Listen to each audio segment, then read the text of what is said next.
ముఖ్యమైన వ్యక్తి మన మధ్యకు వచ్చారు. ఆయన గురించి 2 మాటలు చెప్పి మిగిలిన భాగాన్ని అన్నకి సురేష్ తమ్ముడి చేతుల్లో నేను పెడతాను. నాకు క్రైస్తవ సమాజంలో నాకెంతో ఇష్టమైన వ్యక్తుల్లో థియలాజికల్గా డిఫెన్స్ లేదా అపోలజెటిక్ అన్నదానికి తెలుగులో నాకు నచ్చిన వ్యక్తి ప్రవీణ్ పగడాల గారు. నిజంగా ఆయన గురించి 2 మాటలు చెప్పాలి. బైబిల్ నేర్చుకుంటున్న తొలినాళ్ళలో అప్పుడు నాకు తెలిసి నేను బైబిల్ పట్టుకుని కొత్తగా వచ్చాం. ఇప్పటికి కొన్ని 10 సంవత్సరాలు, అంటే సుమారు నేను వచ్చి 18 సంవత్సరాలు 19 సంవత్సరాలు అడుగు పెడతాను ఇప్పుడు పరిచర్యలో. ఆ వచ్చిన తొలి నెల అంటే 4-5 సంవత్సరాల సేవలో చూస్తున్నప్పుడు ఈ దావా ప్రచారకులు అనే ఫస్ట్ టైం ఒక వింతైన పదం విన్నాను నేను. అంటే క్రైస్తవం మీద ఒక మూకుమ్మడి దారి జరుగుతుంది ఆ రోజుల్లో.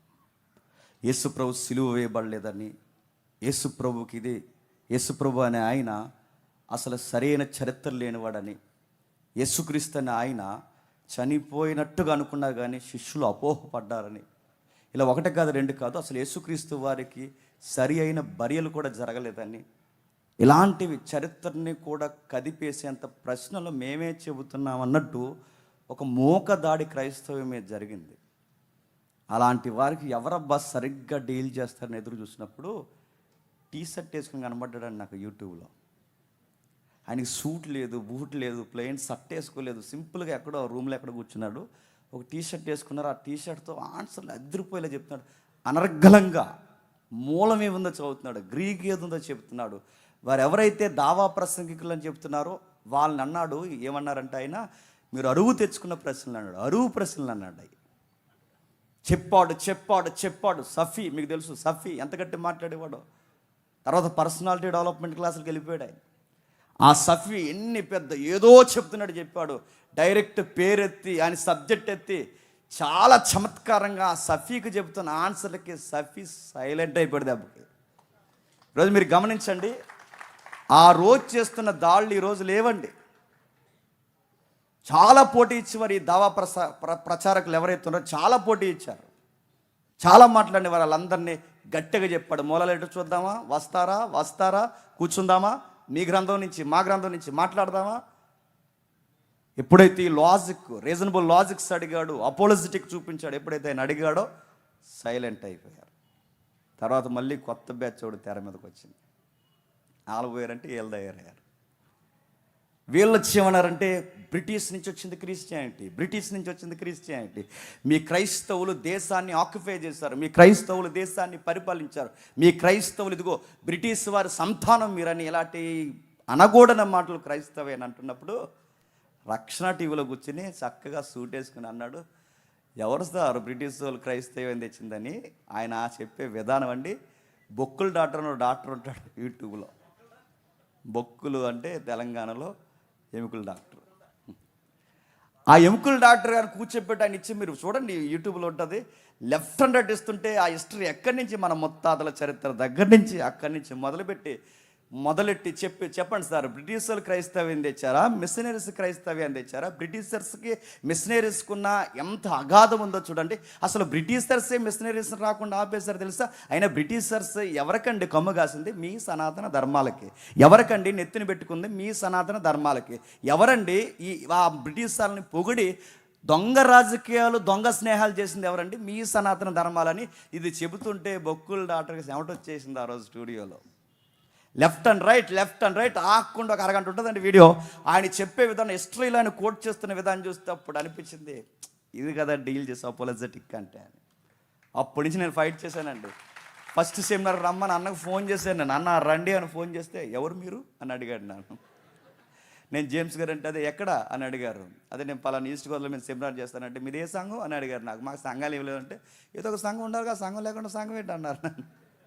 మా సంఘాలు ఏమి ఇస్తారు, మేమే ఎంప్లాయీస్ మేమంతా కూడుకొని మేము దేవుని పరిచయం మేము చేయాలనుకుంటే 1 yearకి ఒకసారి ఇలా సెమినార్స్ పెడతామంటే, అదే మీ బ్యాక్గ్రౌండ్ ఒకటి ఉంటుందిగా చెప్పండి అన్నారు. అంటే డాక్టర్స్ అడగడానికి అడిగాడు ఆయన, ఏ సిద్ధాంతాలు ఏంటో తెలియాలని. మాకు ఎవరు లేరు సార్, మేము ఎవరి దగ్గర ఏమి నేర్చుకోలేదు, మేమంతా ఎంప్లాయీస్ సార్ పెడతామంటే తర్వాత చూద్దాం అన్నారు. ఎందుకో ఆయనకి కుదరలేదు, నేను అడగలేదు. తర్వాత గడిచిపోయింది. ఈ నెలాగైనా తీసుకురావాలని నా మనసులో అలా ఉండిపోయిందండి. సెమినార్కి ఫస్ట్ సెమినార్కి రావాలి. 2వ సెమినార్ ప్రయత్నం చేశాను, ఛానల్ దొరకట్లేదు. నా కర్నూలులో ఒక ఫ్యామిలీ ఉన్నారు, ఇష్టమైన ఫ్యామిలీ, సుజాత కంఠం గారు కూర్చున్నారు. ఆ ఫ్యామిలీ నేను కాంటాక్ట్ అయ్యాను. అప్పుడు వాళ్ళు చెప్పారు, ప్రవీణ్ పగడాలని మాతో మాట్లాడతారని. మీరు ఏం చెప్తారో తెలియదు, ఏం చెప్తారో తెలియదు. ఆ మనిషి ఎలాగైనా సరే సెమినార్కి రావాలి. ఇదిగో మీ ఇంట్లో నేను భోజనం చేయాలంటే ముందు ఆయనతో మాట్లాడరు అని అడిగాను. అది కాదు తమ్ముడు అంటే, నువ్వు అడుగు, అన్నయ్యతో ఎలా మాట్లాడుతావు మాట్లాడు, మొత్తం మీద మాట్లాడు అన్న. మేము కలిసి ఆయనతో సహవాసం నాకు కావాలి, ఆయన దగ్గర మేము నేర్చుకోవాల్సినవి చాలా ఉన్నాయి, తీసుకురండి. అప్పటి నుంచి ఫైట్ చేస్తే ఈ సెమినార్కి గేట్లు తెరిసాయి. ఈ లాస్ట్ టైం మనకు జరుగుతున్న డిబేట్ విషయంలో నేను అంతగా నమ్మాలనిపించలేదండి. నేను ఓపెన్గా చెప్తున్నాను.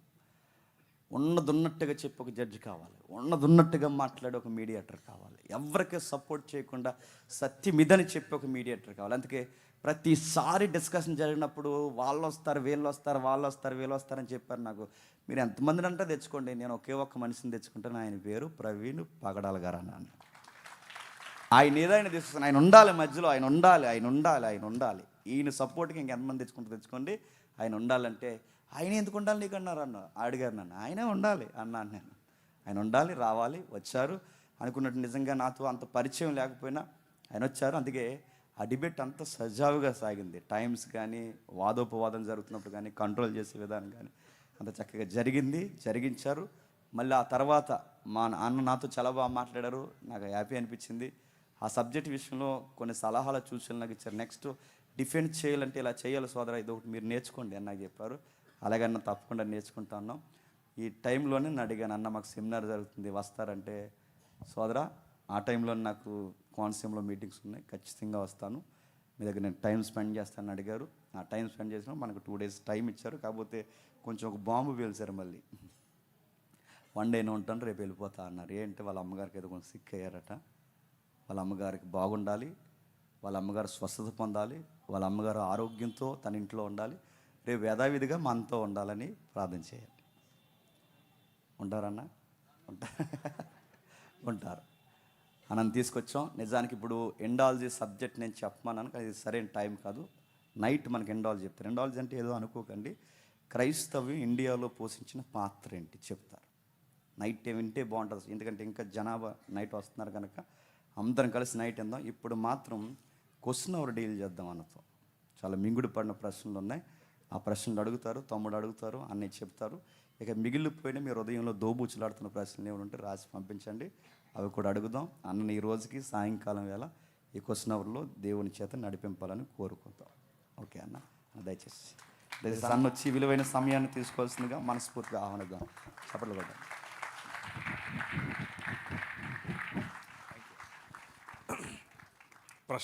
ప్రశ్న జవాబులకు ముందు కొన్ని విషయాలు నేను మీ అందరి ప్రార్థనలో మా అమ్మను జ్ఞాపకం చేసుకోండి అని ఒక మాట మీతో మనస్ఫూర్తిగా అడుగుతున్నాను. దయచేసి మా అమ్మకు ఆరోగ్యం బాగలేదు, ఆమె చాలా వీక్ అయ్యారు. నేను చిన్నప్పటి నుంచి మా నాన్నను చూడలేదు. నాకు తండ్రి లేడు, మా అమ్మే నన్ను పెంచింది. ఆమె నాకు తల్లి, ఆమె తండ్రి. సో నేను 11వ తారీఖు రావాలి అమెరికా నుండి, కానీ మా అమ్మకు బాగలేదని తెలిసి నేను 5వ తారీఖే వచ్చేసాను. 4వ తారీఖు బయలుదేరి 4వ తారీఖే వచ్చేసాను. సో మా ఇంటికి ఉన్న పెద్ద దిక్కు ఆమె మాత్రమే. ఆమె బాగా ఇప్పుడు వీక్గా ఉంది. సో ఆమె కోసం మీరు ప్రార్థన చేస్తే మీ ప్రార్థనలను బట్టి ప్రభు నా పట్ల కొంచెం ఫేవర్ చూపిస్తాడు అని అనుకుంటున్నాను. ఇంకో విషయం ఏంటంటే, ఇప్పుడు చెప్తుంటే గుర్తొస్తుంది నాకు, జేమ్స్ గారు అప్పుడెప్పుడు ఫోన్ చేశారు అని. నాకు అది గుర్తు కూడా లేదు. అయితే నేను ఎవరైనా పిలిస్తే రానంత పెద్దోడేం కాదు, అస్సలు కాదు. మీరు నా నంబరు మీకు ఎలా వచ్చింది అని తెలుసుకోవడం కోసమే ఆ ప్రశ్నలు వేస్తాను. ఎందుకంటే ఇంతకుముందు జేమ్స్ గారు చెప్పినట్లు కొంతమంది మన మిత్రులు ఫోన్ చేసి బాగా వాయించేస్తూ ఉంటారు నన్ను. ఇంకా అందుకని ముందే అడుగుతాను, అసలు ఏంటి, ఎవరు మీరు, మీకు ఎలా అని. కొంతమంది క్రైస్తవ పేర్లు పెట్టుకుని ఒకసారి పరిచయం అయిన తర్వాత మళ్ళీ వాయిస్తారు. అందుకని అడిగాను, అంతేకాని అడుగుంటాను, అంతకుమించి ఏమీ లేదు. అయితే నాకు జేమ్స్ గారికి నేను అభినందనలు తెలియజేయాలనుకుంటున్నాను ఈ ప్రశ్న జవాబులకు వెళ్ళడానికి ముందు. ఏంటంటే ఆయన పడిన శ్రమ, ఆయన మీదకి వచ్చిన అలిగేషన్స్. ఆ అలిగేషన్స్ వచ్చిన సమయంలో ఎవరైనా సరే సాధారణంగా కృంగిపోతారు, పరిచర్య నుంచి తప్పుకుంటారు. కృంగిపోయి పరిచర్య నుంచి తప్పించుకుని దేవుడితో కంప్లైంట్ చేస్తారు, ఎందుకు నాకు ఇది చేశావు అని. కానీ ఈ మార్గం గుండా వెళ్ళినప్పుడు చట్టపరంగా ఆ మార్గం చట్టము అనేటటువంటి మార్గంలో చాలా కష్టం ఉంటుంది, చాలా ఓపిక కావాలి. అందులో అగ్నిలో పుటము వేసి తీయబడినట్లుగా క్లీన్ చిట్టుతో బయటకు వచ్చాడు. దానికోసం నేను ప్రభువును నిజంగా కృతజ్ఞత చెప్పాను. నేను ఒకరోజు తల వంచి ప్రార్థన చేశాను. ఆయన ఫోన్ చేసి చెప్పాడు, అన్న నా కేసు మొత్తం అయిపోయింది, నాలో ఏ తప్పు లేదు అని కేసులో రాసి మరి నాకు ఇచ్చారు జడ్జి వారు అని చెప్పినప్పుడు నేను ఆ నిమిషమే ఆయనకు ఫోన్ పెట్టేసిన తర్వాత నేను ప్రార్థన చేశాను. Thank you very much lord. ప్రభువా, నువ్వు ఒక మంచి సాక్ష్యంతో మా సోదరుడిని కట్టు, ఒక మంచి సాక్ష్యంతో ఇంకా బలమైన పరిచర్య కోసం ముందుకు తీసుకెళ్ళు అన్నట్లు ప్రార్థన చేశాను. నాకు జేమ్స్ గారంటే చాలా అభిమానం. ఆయన పిలిచాడు అన్న ఒకే ఒక కారణం చేతనే మొన్న రాజమండ్రికి కూడా నేను వచ్చాను. యాక్చువల్గా నేను ఈ మీటింగ్కి రావటానికి కర్నూలులో ఉన్న చలం అండ్ సుజాత వాళ్ళు నాకు చెప్పారు, ఆ మాట నిజమే. కానీ దానికంటే ఎక్కువగా నేను ఇష్టపడి వచ్చాను. ఒకరు చెప్పినందుకు ఏదో కాదు, నేనే ఇష్టపడి వచ్చాను. నాకు ఇష్టం. ఏంటి ఆ ఇష్టం అని అంటే, జేమ్స్ గారు చేసే పరిచర్యలు అంటే ఇష్టం. జేమ్స్ గారు ఉన్నట్లు మాట్లాడతారు కాబట్టి ఇష్టం. జేమ్స్ గారితో కలిసి నడవాలి అన్న ఆలోచన ఉంది. కలిసి నడిచే క్రమంలో కొన్ని విషయాలు నేను నేర్చుకోవాలి, కొన్ని విషయాలు ఆయన నేర్చుకుంటాడు. అలాంటి అవకాశం నాకు ఇమ్మని ప్రభువుని అడుగుతున్నాను. కాబట్టి ఇష్టపూర్వకంగా వచ్చాను. మా అమ్మ బాగా ఉంటే రేపు కూడా ఉంటాను. ఇప్పుడే కాదు, ఎప్పుడు పిలిచినా వస్తాను. జేమ్స్ గారితో ఉన్నవారు, జేమ్స్ గారితో కలిసి పరిచర్య చేస్తున్న వాళ్ళు ఎవరైనా సరే నా నంబర్ జేమ్స్ గారు ఇస్తారు, తీసుకొని జస్ట్ కాల్ చేయండి. నేను రాకపోతే అడగండి, నేను ఎప్పుడైనా వస్తాను. నేను అన్యాక్సెసిబుల్ ఏమీ కాదు. నేను సాధారణమైన మనిషిని, సాధారణంగా నేను తిరుగుతూ ఉంటాను. నేను ఒక్కనే వస్తాను ఎప్పుడు వచ్చినా. నాకు ముందు ఒక 10 మంది, వెనకలో 10 మంది ఉండరు. నేను ఒక్కనే వస్తాను, నేను ఒక్కనే డ్రైవ్ చేసుకొని వస్తాను. నాకు రాజమండ్రిలో ఇల్లు ఉంది, అక్కడ ఉంటాను, చుట్టుపక్కలన్నీ తిరుగుతూ ఉంటాను. So I'm very free, more like you. మీతో కలిసి కూర్చోవటం, మీతో కలిసి భోంచేయటం, మీతో కలిసి మాట్లాడటం నాకు ఇష్టం. సో మీకు ఏదైనా ప్రశ్నలు ఉంటే, ఇప్పుడు ప్రశ్న జవాబులు అన్నారు కాబట్టి మీరు ఇది అడగచ్చో లేదో, ఇలా మాట్లాడచ్చో లేదో అన్న ఆలోచన లేకుండా మనసులో ఉన్నట్టు అడిగేసేయండి. ఒకవేళ అడగటం కాదు, ఇన్ని కడిగేద్దాం అని అనుకున్నా కడిగేయండి. నేను రెడీ, దానికైనా రెడీ, దీనికైనా ready. Over to you brother. Thank you sir. మీరు ఫస్ట్ నువ్వు ఆ సార్ ఆపేసి, లాస్ట్ టైం కూడా చెప్పినా నీకు, నేను ఈయన డిబేట్లో కూడా మాటికి సార్ అంటుంటే నువ్వు సార్ అనుకున్నాను, చాలా దూరం ఉంటుంది అన్నాను. నీకంటే పెద్దోడిగా అన్న అంటే అయిపోలా అని కూడా చెప్పా, ఇంకా నువ్వు సార్ అంటున్నావు. లేదు సార్, అందరినీ నేను అన్నాను కదా. లేదు సార్ అన్న అంటే సార్ అన్న సారు ఇవన్నీ మనకి ఎందుకు, కరెక్ట్గా అన్నాను. ఓకేనా, మీరు మాతో జర్నీ చేయడం కదన్నా, మేమే మీతో జర్నీ కోరుకుంటున్నాం అన్నాం, మా ఫ్యూచర్ అంతా. ఎందుకంటే మీరు ఎంతో గొప్పగా వాడబడుతున్న, ఇంత సాధారణంగా ఉండడం మేము చూసి మేము చాలా చోట్ల మీకోసం విన్నప్పటి నుండి మీతో జర్నీ మేము ఎప్పటి నుంచో కోరుకుంటున్నామన్నా. ఇదే కాదు, మాకు ప్రతి ఏడాది మీరు రావాలి, మీరు మాకు మాట ఇక్కడే ఇవ్వాలి. ప్రతి ఏడాది కాదు, ప్రతి నెల మేము యూత్ మీటింగ్ కండక్ట్ చేస్తాం, ఖచ్చితంగా రావాలి. థ్యాంక్ యూ అన్న. ఐ థింక్ డైరెక్ట్గా ఇంకా మీరు మాకు ఒక స్వేచ్ఛనిచ్చారు, కడిగేమని కూడా. కడిగేయండి. ఓకే సార్, ఓకే అన్న. అయితే మొట్టమొదటిగా నా ప్రశ్న ఏంటంటే అన్న, ఇప్పుడు దేవుడు మానవులందరినీ ఒకేలా సృజించాడు. అయితే ఈరోజు మన ఇండియాలో, ప్రాముఖ్యంగా మన భారతదేశంలో ఇన్ని కులాలు, ఇన్ని మతాలు, ఇవన్నీ పుట్టుకొచ్చి మనకు కనబడుతున్నాయి, మనుషుల మధ్య వ్యత్యాసాలు. అసలు వీటన్నిటికీ మూలం బైబిల్ అయితే ఏం చెప్పట్లేదు, కానీ దేవునికి ప్రతినిధులుగా, దేవుని కుమారులుగా మనల్ని చేస్తే, ఇప్పుడు మన భారతదేశంలో ఉన్న కొన్ని మత గ్రంథాలు, ఆ మత గ్రంథాల్లో ఉన్న ఈ వర్ణ వ్యవస్థ కావచ్చు, ఈ కుల వివక్ష, దీనివల్ల చాలా వర్గాలకు సంబంధించిన వారు చాలామంది బాధపడ్డారు. అసలు వీటి వల్ల ఉపయోగం ఉందా, లేదంటే ఇవి ఇలానే కొనసాగితే మన భారతదేశం యొక్క పరిస్థితి ఏంటి, దీనికి క్రిస్టియానిటీ తరపున మనం ఎలా స్పందించాలి, దీని మూలాల కోసం మాకు కొంచెం తెలియజేయండి. Excellent question. ఈరోజు సాయంకాలం నేను దేవుని రాజ్యం మిషనరీ ఉద్యమం గురించి మాట్లాడబోతున్నాను. మిషనరీ ఉద్యమంలో ఈ మీరు అడిగిన ప్రశ్నకు కూలంకషంగా, అంటే చాలా లోతుగా కొన్ని విషయాలను తీసుకుని మాట్లాడే ప్రయత్నం చేస్తాను. అక్కడ మీకు విశాలమైనటువంటి ఒక దృక్పథం, విశాలమైనటువంటి దేవుని రాజ్యానికి సంబంధించినటువంటి ఒక వైఖరి మీకు వచ్చే విధంగా ఆ సెషన్ ఉండబోతోంది. కాబట్టి చాలా క్రిస్ప్గా, అంటే తక్కువ సమయంలోనే ఈ ప్రశ్నకు సమాధానం చెప్తాను. భారతదేశం మాత్రమే కాదు, ఎక్కడెక్కడ మతం ఉంటుందో అక్కడక్కడ విభజన ఉంటుంది. అది క్రైస్తవ మతమైనా సరే. మళ్ళీ చెప్పనా, ఎక్కడెక్కడ మతం విస్తరిస్తుందో అక్కడక్కడ విభజన ఉంటుంది. ఎందుకు అనంటే మతం మానవ కల్పితం, మతం మానవ నిర్మితమైన, మానవ కల్పితమైన ఒక వ్యవస్థ. మతాలు ప్రజల మధ్యలో చిచ్చు పెడతాయి. మతాలు ప్రజలను ఒకరికంటే తక్కువగా చూసే ప్రయత్నం చేస్తాయి. మతం అనేది ఒక విగ్రహం. మతం అనేది ఒక విగ్రహం. అది క్రైస్తవ మతమైనా సరే, డినామినేషనల్ రూపంలో, శాఖ రూపంలో ఉండే విగ్రహం.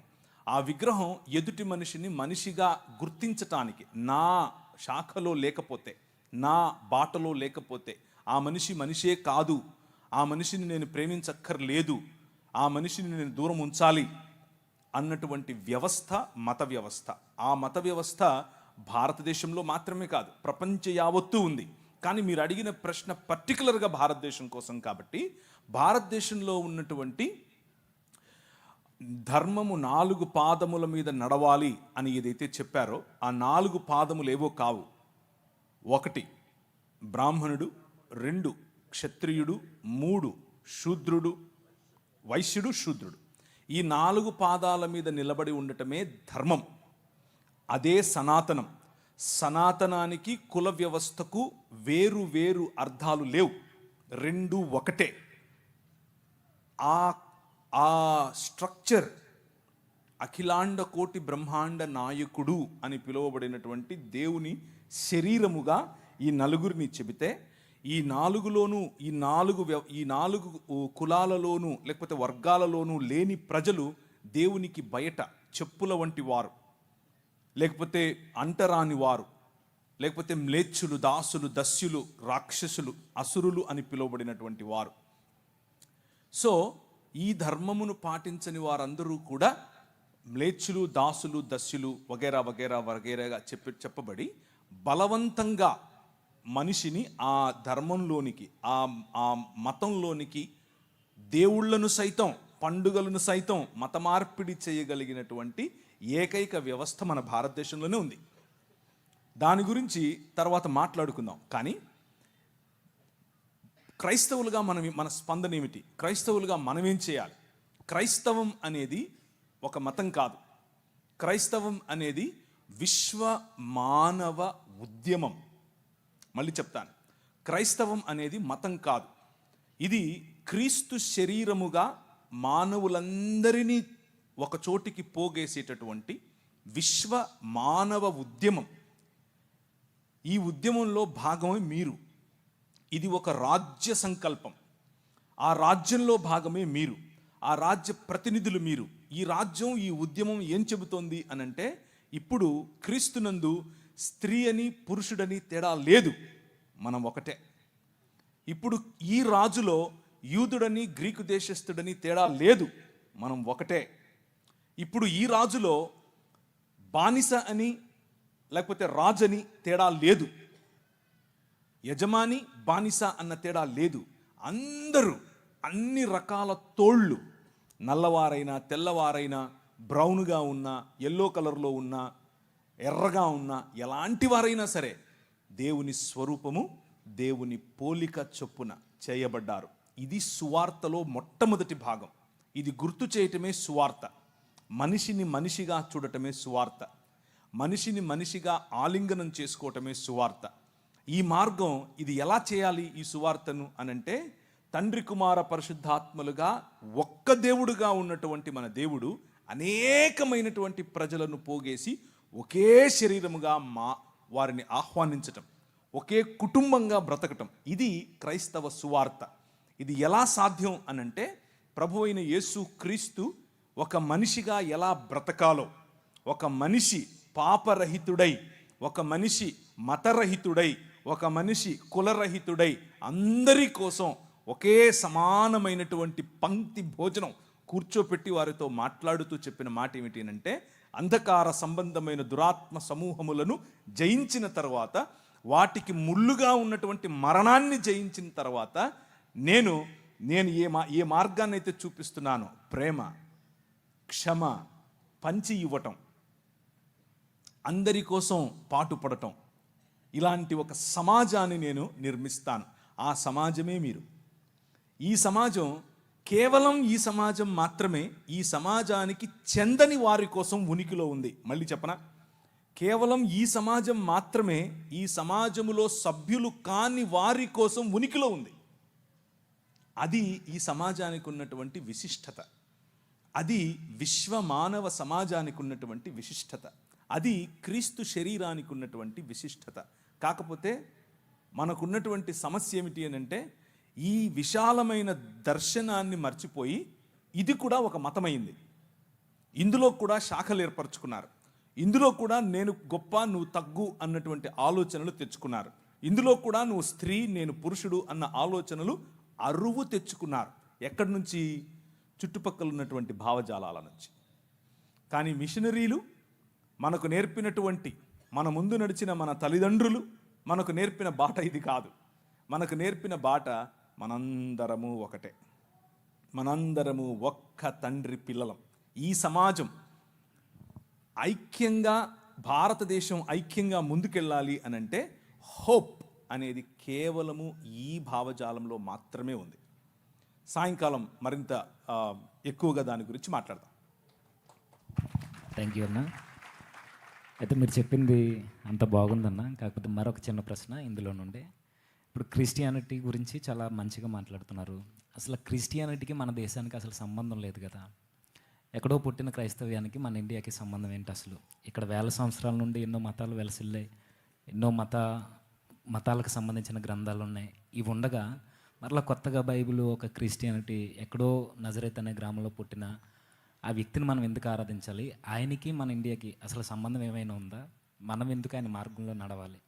ఈ ఇన్ని మార్గాల్ని కాదని ఆ ప్రభు మార్గాన్ని మనం ఎందుకు ఎన్నుకోవాలి? ఓకే, సో భారతదేశానికి ఉన్నటువంటి హద్దులు, ఎల్లలు ఏవైతే ఉన్నాయో అవి ఈరోజు మనం పెట్టుకున్నవి. అంటే బ్రిటిష్ వారు వచ్చి, బ్రిటిష్ వాడు మనకు ఇది మీ దేశం అని చెప్పి వెళ్ళిపోయాడు. కానీ అంతకుముందు ఇది ఇలా మన దేశం ఇలా ఉండేది కాదు. మన దేశం చిన్న చిన్న రాజ్యాలలో విడిపోయి ఉండేది. ఉదాహరణకు తెలుగునాటనే మనకు కనీసం 4 రాజ్యాలు ఉండేవి. తమిళనాట 2 రాజ్యాలు 3 రాజ్యాలు ఉండేవి. అలా సమయం మారే కొద్దీ జియోగ్రాఫికల్ బౌండరీస్, అంటే మనకున్నటువంటి ఖగోళ కాదు, ఈ మన హద్దులు ఏవైతే ఉన్నాయో అవి మారుతూ వచ్చాయి. కానీ యేసుక్రీస్తు పుట్టిన సమయంలో ఆ రోజు ఉన్నటువంటి భారతదేశం నిజానికి అదంతా ఒకే రాజ్యమే. అక్కడ మొదలుకొని ఈ భారతదేశానికి, అక్కడ ఉన్నటువంటి దేశానికి, లేకపోతే ఇస్రాయేల్ ప్రాంతానికి ఇప్పుడున్నటువంటి సంబంధం కాదు. అప్పుడెప్పుడో దావీదు సమయం నుంచి కూడా నెమళ్ళు, కోతులు, అలాగే మిరియాలు ఇక్కడి నుంచి, సుగంధ ద్రవ్యాలు ఇక్కడి నుంచి ఎగుమతి అయ్యేవి. సో మంచి దౌత్యపరమైనటువంటి సంబంధాలు ఉన్నవే. రాజ్యములు వేరైనా కానీ మనమంతా ఒకటిగానే ఉన్నాం. భారతదేశం ఆ రోజుల్లో ఇక్కడి వరకు ఇప్పుడున్నటువంటిదే కాదు. జావా, సమత్రా, థాయిలాండ్, అలాగే మలేషియా, సింగపూర్, అటుపైకి ముందుకెళ్తే మ్యాన్మార్, ఇటు వెళితే ఆఫ్ఘనిస్తాన్, పైన కశ్మీర్ పైన ఉన్నటువంటి కొన్ని ప్రాంతాలు, ఇరాన్ దగ్గరగా ఉన్నటువంటి ప్రాంతాలు, ఇవన్నీ కూడా భారతదేశంలో భాగమే. ఎస్తేరు గ్రంథం రాయబడినప్పుడు భారతదేశం వరకు కూడా ఎస్తేరు యొక్క హస్బెండ్ రాజు, భారతదేశం పైన రాజే ఆ రోజుల్లో. సో ఇదంతా కూడా మనం ఏర్పరచుకున్నటువంటి హద్దులు. ఇది భారతదేశం, ఇది వేరే దేశం, ఇది కజాకిస్తాన్, ఇది తుర్క్మెనిస్తాన్. అలా కాదు, ఒకప్పుడు అలా లేదు. ఇదంతా కూడా ఒక్క మానవ మనుగడకు అవసరమైనటువంటి ఒక్క ప్లానెట్. అన్నిటిని ది బైబిల్ ఏం చెప్తుంది అని అంటే, ప్రపంచమంతా ఆయన చేతి పని, ఇది ఆయనదే. ఎవరైతే ప్రశ్నిస్తున్నారో ఎక్కడి నుంచో వచ్చిన మతమని, వాళ్ళే ఎక్కడి నుంచో వచ్చారు. వాళ్ళు కాస్పియన్ సీ దగ్గర నుంచి కొందరు, ఇటువైపు ఇరాన్ ప్రాంతం నుంచి కొందరు వలస వచ్చారు. వలస వచ్చి ఇక్కడ ఉంటున్నారు. సో ప్రతి ఒక్కరూ ఎక్కడో ఒక చోటు నుంచి వచ్చిన వారే. కొందరు ముందొచ్చారు, కొందరు తర్వాత వచ్చారు. అంతేగాని ముందొచ్చినోడు గొప్ప, వెనకొచ్చినోడు తక్కువ కాదు. ఇకపోతే ఇక్కడున్నటువంటి మతాలు బయటకు వెళ్ళలేదా? ఇక్కడ ఉన్నటువంటి బౌద్ధం జపాన్ వరకు వెళ్ళలేదా? ఇక్కడ ఉన్నటువంటి బౌద్ధం ఎందుకు ఈ దేశంలో లేకుండా పోయింది? ఇక్కడ పుట్టినటువంటి బౌద్ధాన్ని ఏమాత్రం ఉద్ధరించారు మీరు? తరిమేశారుగా. ఒక తల ఇస్తే ఇన్ని బంగారు నాణ్యాలు ఇస్తాము అని పుష్యమిత్ర శృంగుడు చెప్పలేదా? సో ఇక్కడ పుట్టిన దాన్ని ఏదో ఉద్ధరించినట్లుగా మాట్లాడకూడదు. అలాగే బయట పుట్టింది అని దేన్ని చెప్పడానికి వీల్లేదు. ఎందుకు అనంటే ఇదంతా ఒక్క ప్రపంచం. ఇది మా నాయనది, మా నాయన ప్రపంచం. ఇది మా నాయన ప్రపంచంలోకి మా నాయన వచ్చాడు. మధ్యలో నీదేంటి సమస్య? ఇక్కడికి వచ్చాడు అంటున్నారు. మరి ఇక్కడి నుంచి అక్కడికి వెళ్ళారు అని ఎందుకు చెప్పరు? ఇక్కడి నుంచి అక్కడికి వెళ్ళిన వాళ్ళేగా, అక్కడి నుంచి వచ్చిన వాళ్ళేగా వీళ్ళు. ఆర్యులు అని పిలువబడిన వారు అక్కడి నుంచి వచ్చిన వారేగా. మిడిల్ ఈస్టర్న్ ప్రాంతం నుంచి వచ్చిన వారేగా. మెసొపటోమియా ప్రాంతం నుంచి వచ్చిన వారేగా. మెసొపటోమియా ప్రాంతము ఈ ఇండస్ వ్యాలీ అంటే సింధు నాగరికత మధ్య ఉన్నటువంటి సంబంధాలు తెలియకుండా మాట్లాడుతున్నారా? కాదు. ఇవి కేవలము మనుషుల మధ్యలో విభజన తీసుకుని రావటానికి వాడే అవాక్కులు చవాక్కులు. అంతకుమించి ఇంకేమీ లేదు. కాబట్టి భారతదేశంలో అనేక మతాలు ఉండొచ్చు, అందులో ఇబ్బంది ఏమీ లేదు. అలాగే క్రైస్తవ మతాన్ని మతంగా అసలు మేము మతంగా చెప్పటమే లేదు కదా. వస్తున్నది దేనితో? ఒక భావజాలం. ఏంటా భావజాలం? మనుషులందరూ సమానం. ఏంటా భావజాలం? దేవుని వైపుకు మరలండి. ఏంటా భావజాలం? దేవుని పిల్లలముగా మనం మారాలి. ఏంటా భావజాలం? నీతి కలిగి జీవించాలి. ఈ భావజాలం ఎక్కడి నుంచి వచ్చినా తీసుకుంటాం. తెల్లోడు తయారు చేస్తే సెల్ ఫోన్ కావాలి, తెల్లోడు తయారు చేస్తే టీవీ కావాలి, తెల్లోడు తయారు చేస్తే మ్యాగ్నఫోన్ కావాలి, తెల్లోడు తయారు చేస్తే ప్యాంటు సొక్కా వేసుకోవాలి. తెల్లోడిని తలుసుకోకుండా నీ జీవితంలో ఒక్క క్షణం బతకలేవు. నువ్వు ఒక్క క్షణం కూడా బతకలేవు. నువ్వేమో మళ్ళీ ఆడుకునేది బయట నుంచి వచ్చింది, బయట నుంచి ఏం రాలేదు, ఇక్కడిదే. యేసుక్రీస్తు చనిపోయి తిరిగి లేచిన తర్వాత ఆయన ప్రపంచమంతటిపైన రాజుగా తనను తాను ప్రకటించుకున్న తర్వాత తోమాను పంపించాడు. తోమా ఇక్కడికే వచ్చాడు. తోమా భారతదేశానికి వచ్చాడు. మొదటి శతాబ్దంలోనే వచ్చాడు. బ్రిటిష్ వాళ్ళు తెచ్చాడంటావేంటి నువ్వు? తెలియక. బడ్డి శానిస్ వచ్చాడు. ఆ తరువాత మెల్లిమెల్లిగా క్రీస్తు శకం 500 నుంచి మొదలైంది పరంపర. ఇక్కడున్న వాళ్ళు ఒక ఉత్తరం రాశారు, మా కోసం కొంతమంది మిషనరీలను పంపించండి అని. ఎక్కడికి? ఈజిప్టులో ఉన్నటువంటి చర్చికి రాశారు, అంతియోకికి రాశారు. అప్పుడు 500లో క్రీస్తు శకం 500లో 1500లో బయలుదేరారు కొంతమంది. ఆ 1500కు రావడానికి ముందు మొదటి 1500 సంవత్సరాలలో కొన్ని వందల మంది మిషనరీలు ఈ దేశానికి వచ్చారు. ఎక్కడెక్కడి నుంచి వచ్చారు? ఇరాన్ నుంచి వచ్చారు, ఇరాక్ నుంచి వచ్చారు, బబులోనియా నుంచి వచ్చారు, అలాగే దాన్ని ఏమంటారు సిరియా నుంచి వచ్చారు. భారతదేశంలో సిరియా బైబిల్ చదివే వాళ్ళు కొన్ని లక్షల మంది ఉన్నారు. తెలియక సిరియాలో బైబిల్ చదివే వాళ్ళు ఈ రోజు కూడా భారతదేశంలో లక్షల మంది ఉన్నారు. సో ఇది కొత్త మతం ఏం కాదు. 2000 సంవత్సరాలుగా ఉనికిలో ఉన్న మతం, 2000 సంవత్సరాలుగా ఉనికిలో ఉన్న మానవ మార్గం, మనిషిని మనిషిగా గుర్తించే మార్గం. ఈ మార్గం బయట నుంచి వచ్చిందేమి కాదు, ఇక్కడిదే. ఓకే అన్న, థ్యాంక్ యూ అన్న. అయితే మరలా కంటిన్యూషన్ క్వశ్చన్, అంటే మీరు చెబుతున్న ఆన్సర్లో నుండి మాకు మరలా ప్రశ్నలు వస్తున్నాయి. ఈ మతం ఎక్కడిదే అంటారు, అదే ఈ మార్గం, ఈ ప్రభు స్థాపించిన ఈ మార్గం ఏదైతే ఉందో ఇది ఇక్కడిదే అంటున్నారు. అయితే ఈ పరిసర ప్రాంతాల్లో మన భారతదేశంలో కొన్ని చోట్ల స్వార్థ చేస్తున్నప్పుడు అడ్డుకుంటున్నారు. అంటే కొన్ని దేవాలయాల దగ్గర, కొన్ని గుడుల దగ్గర ఇలా అడ్డుకుంటున్నారు. నిజానికి అసలు ఆ పరిసర ప్రాంతాల్లో సువార్త చేసే అధికారం క్రైస్తవులకు ఉందంటారా? అసలు మన సువార్త పరిధులేంటి? అయితే కొంతమంది అంటున్నారు వీధి సువార్త కూడా అవసరం లేదని కొంతమంది పాస్టర్లు కూడా మాట్లాడుతున్నారు. వీటి రెండింటిని గురించిన మాకు వివరణ కావాలన్నా. ఇది మనదే అయినప్పుడు మనం ఎందుకు సువార్త చేయకూడదు? రైట్, మనదే. ఈ దేశం మంది, ఈ ప్రపంచం మంది, మన నాయింది. కానీ కానీ అదే స్టేట్మెంట్ అందరూ ఇవ్వచ్చు. అదే స్టేట్మెంట్ ప్రతి మనిషి ఇవ్వాలి. ప్రతి మనిషికి ఆ హక్కు ఉంది. నేను సువార్త చెప్తున్నాను. నేను ఒక ఊరికి వెళ్ళాను. ఎక్కడ అంటే గుంటూరు జిల్లాలో ఒక చిన్న గ్రామం. ఆ గ్రామానికి వెళ్ళాను. నైట్ పడుకున్నాను. బాగా లేట్ అయిపోయింది మీటింగ్ లేట్ అయిపోయిన తర్వాత మనోళ్ళు రావడమే 9:30, 10కి వస్తారు. 12:30కు మీటింగ్ అయిపోయింది. సరే అని వెళ్ళి పడుకున్నాను. ఒక ఉదయం 3:30, 4 అయింది. 4 అవ్వంగానే గంట కొట్టింది. టింగ్ టింగ్. యెహోవా వలన ఆశీర్వదింపబడినవాడా లే సోమరి లే అంటున్నాడు. ఎవడు ఏ ఆకాశవాణి ఏంటిది అనుకున్నాను. బయటకు వచ్చి చూస్తే బొంగులు పెట్టున్నాడు ఇంతవి. నేను పాస్టర్ గారిని అడిగాను, ఏంటండి ఏంటండి పాస్టర్ గారు ఏదో సౌండ్ అవుతుంది. సువార్త చెప్తున్నామండి అన్నాడు. అబ్బో భలే చెప్తున్నారు సువార్తలు. ఎలా చెప్తారు? నిద్రపోయేవాడిని కెలికి లేపి సువార్తనా?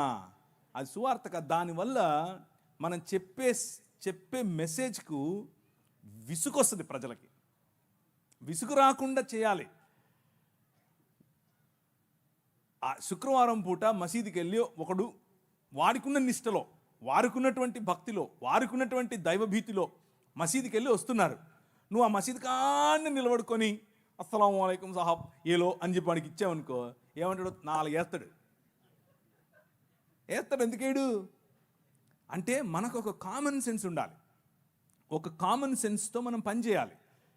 ఉదాహరణకు ఎవరైనా వాళ్ళ ఇంట్లో చనిపోయారు, ఆడి దగ్గరికి వెళ్ళి రికార్డింగ్ డాన్స్ పెడతారా? పెట్టరు. Common sense. అరే వాడు దుఃఖంలో ఉన్నాడు, దుఃఖంలో మనం కలిసి కొద్దిగా సాంత్వన ఊరట ఇచ్చే పని చేద్దాం. ఎవరింట్లో అన్నా పెళ్లి జరుగుతుంటే వెళ్ళి పాకింట్లో చచ్చిపోయారండి ఏడుతాం మనం. ఎందుకు ఏడం? అది అది కరెక్ట్ కాదు. అది మనకు కూడా తెలుసు. అలాగే మనం ఏదైనా క్రీస్తుని గురించి చెప్పాలి అని అంటే దానికి టెంపులే దొరికిందా, మసీదే దొరికిందా? అవసరం లేదుగా. ఎందుకు చేయాలి అక్కడ? సో మనమే కావాలని రెచ్చగొట్టేట్లుగా ఎప్పుడూ ప్రయత్నం చేయకూడదు. ఇది మనది కాబట్టి నా ఇష్టం వచ్చినట్టు తిరుగుతాను అని చేయకూడదు. స్వేచ్ఛ అనంటే విచ్చలవిడితనం కాదు, యథేచ్ఛవర్తన కాదు.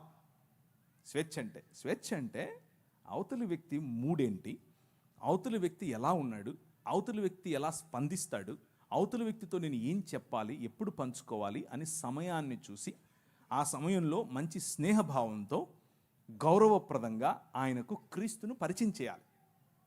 వీధి సువార్త చేయండి, తప్పేమీ లేదు. కానీ వీధి సువార్త పేరిట గొడవలు పెట్టుకోవద్దు. మొన్న కొందరు వెళ్ళారు, క్రైస్ట్ గాస్పెల్ టీం, సంచులు వేసుకుని తెల్ల బట్టలు వేసుకుని పోయినారు. పోతే అక్కడ వాళ్ళు అడ్డుకున్నారు. వాళ్ళు కొట్టనీకి వస్తే ఈడు కొట్టనీకి వెళ్తున్నాడు, ఆడు తిడితే ఈడు తిడుతున్నాడు. ఏం చెప్తున్నావు నువ్వు?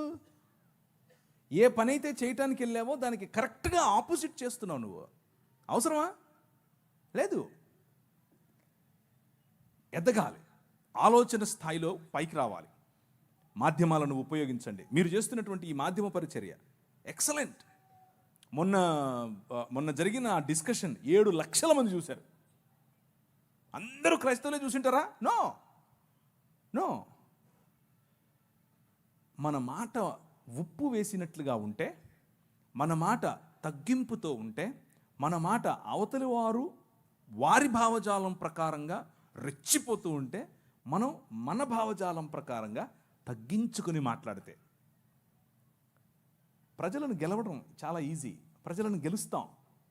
ఈ భావజాలంతోనే ప్రభువు ఈ లోకాన్ని గెలిచాడు. మనం అలాంటి భావజాలంతోనే సువార్త చేయాలి. సో సువార్త చేయండి, ఇది మన దేశం, కానీ సమయస్ఫూర్తి కలిగి చేయండి. ఉదాహరణకు ఏదైనా వేరే గ్రామానికి మీరు వెళ్తున్నారు, ఇక్కడ నుంచి ఒక టీం వేసుకుని, అక్కడ ఉంటారు కదా క్రైస్తవులు. ఒకవేళ ఉంటే వారికి ఇన్ఫామ్ చేయండి, మేము వస్తున్నాం, మేము పనిచేయాలనుకుంటున్నాం, మీకు సమయం వీలైతే మాకు తోడుగా ఉండండి, మేము చేస్తాం, వెళ్ళండి. దగ్గరున్నటువంటి వాళ్ళతో ముందు పీస్ పర్సన్ అంటారు. అంటే ఒక సహృదయం ఉన్న వ్యక్తిని కలుపుకోండి, అక్కడ కలిసి చేయండి, మళ్ళీ ఎవరి దారిన వాళ్ళు వెళ్ళిపోండి, ఇబ్బంది ఏమీ లేదు. అలాగే మాధ్యమాలను వాడుకోండి, అలాగే టెక్నాలజీ వాడండి, సెల్ ఫోన్స్ వాడండి, వాట్సాప్ వాడండి, ఫేస్బుక్ వాడండి. ఇవన్నీ మీరు చేసేవే, కొత్తవేం కాదు. అన్నిటినీ మించి స్నేహం వాడండి, స్నేహపూర్వకంగా ప్రజలను పట్టండి, గృహదర్శనాలు చేయండి.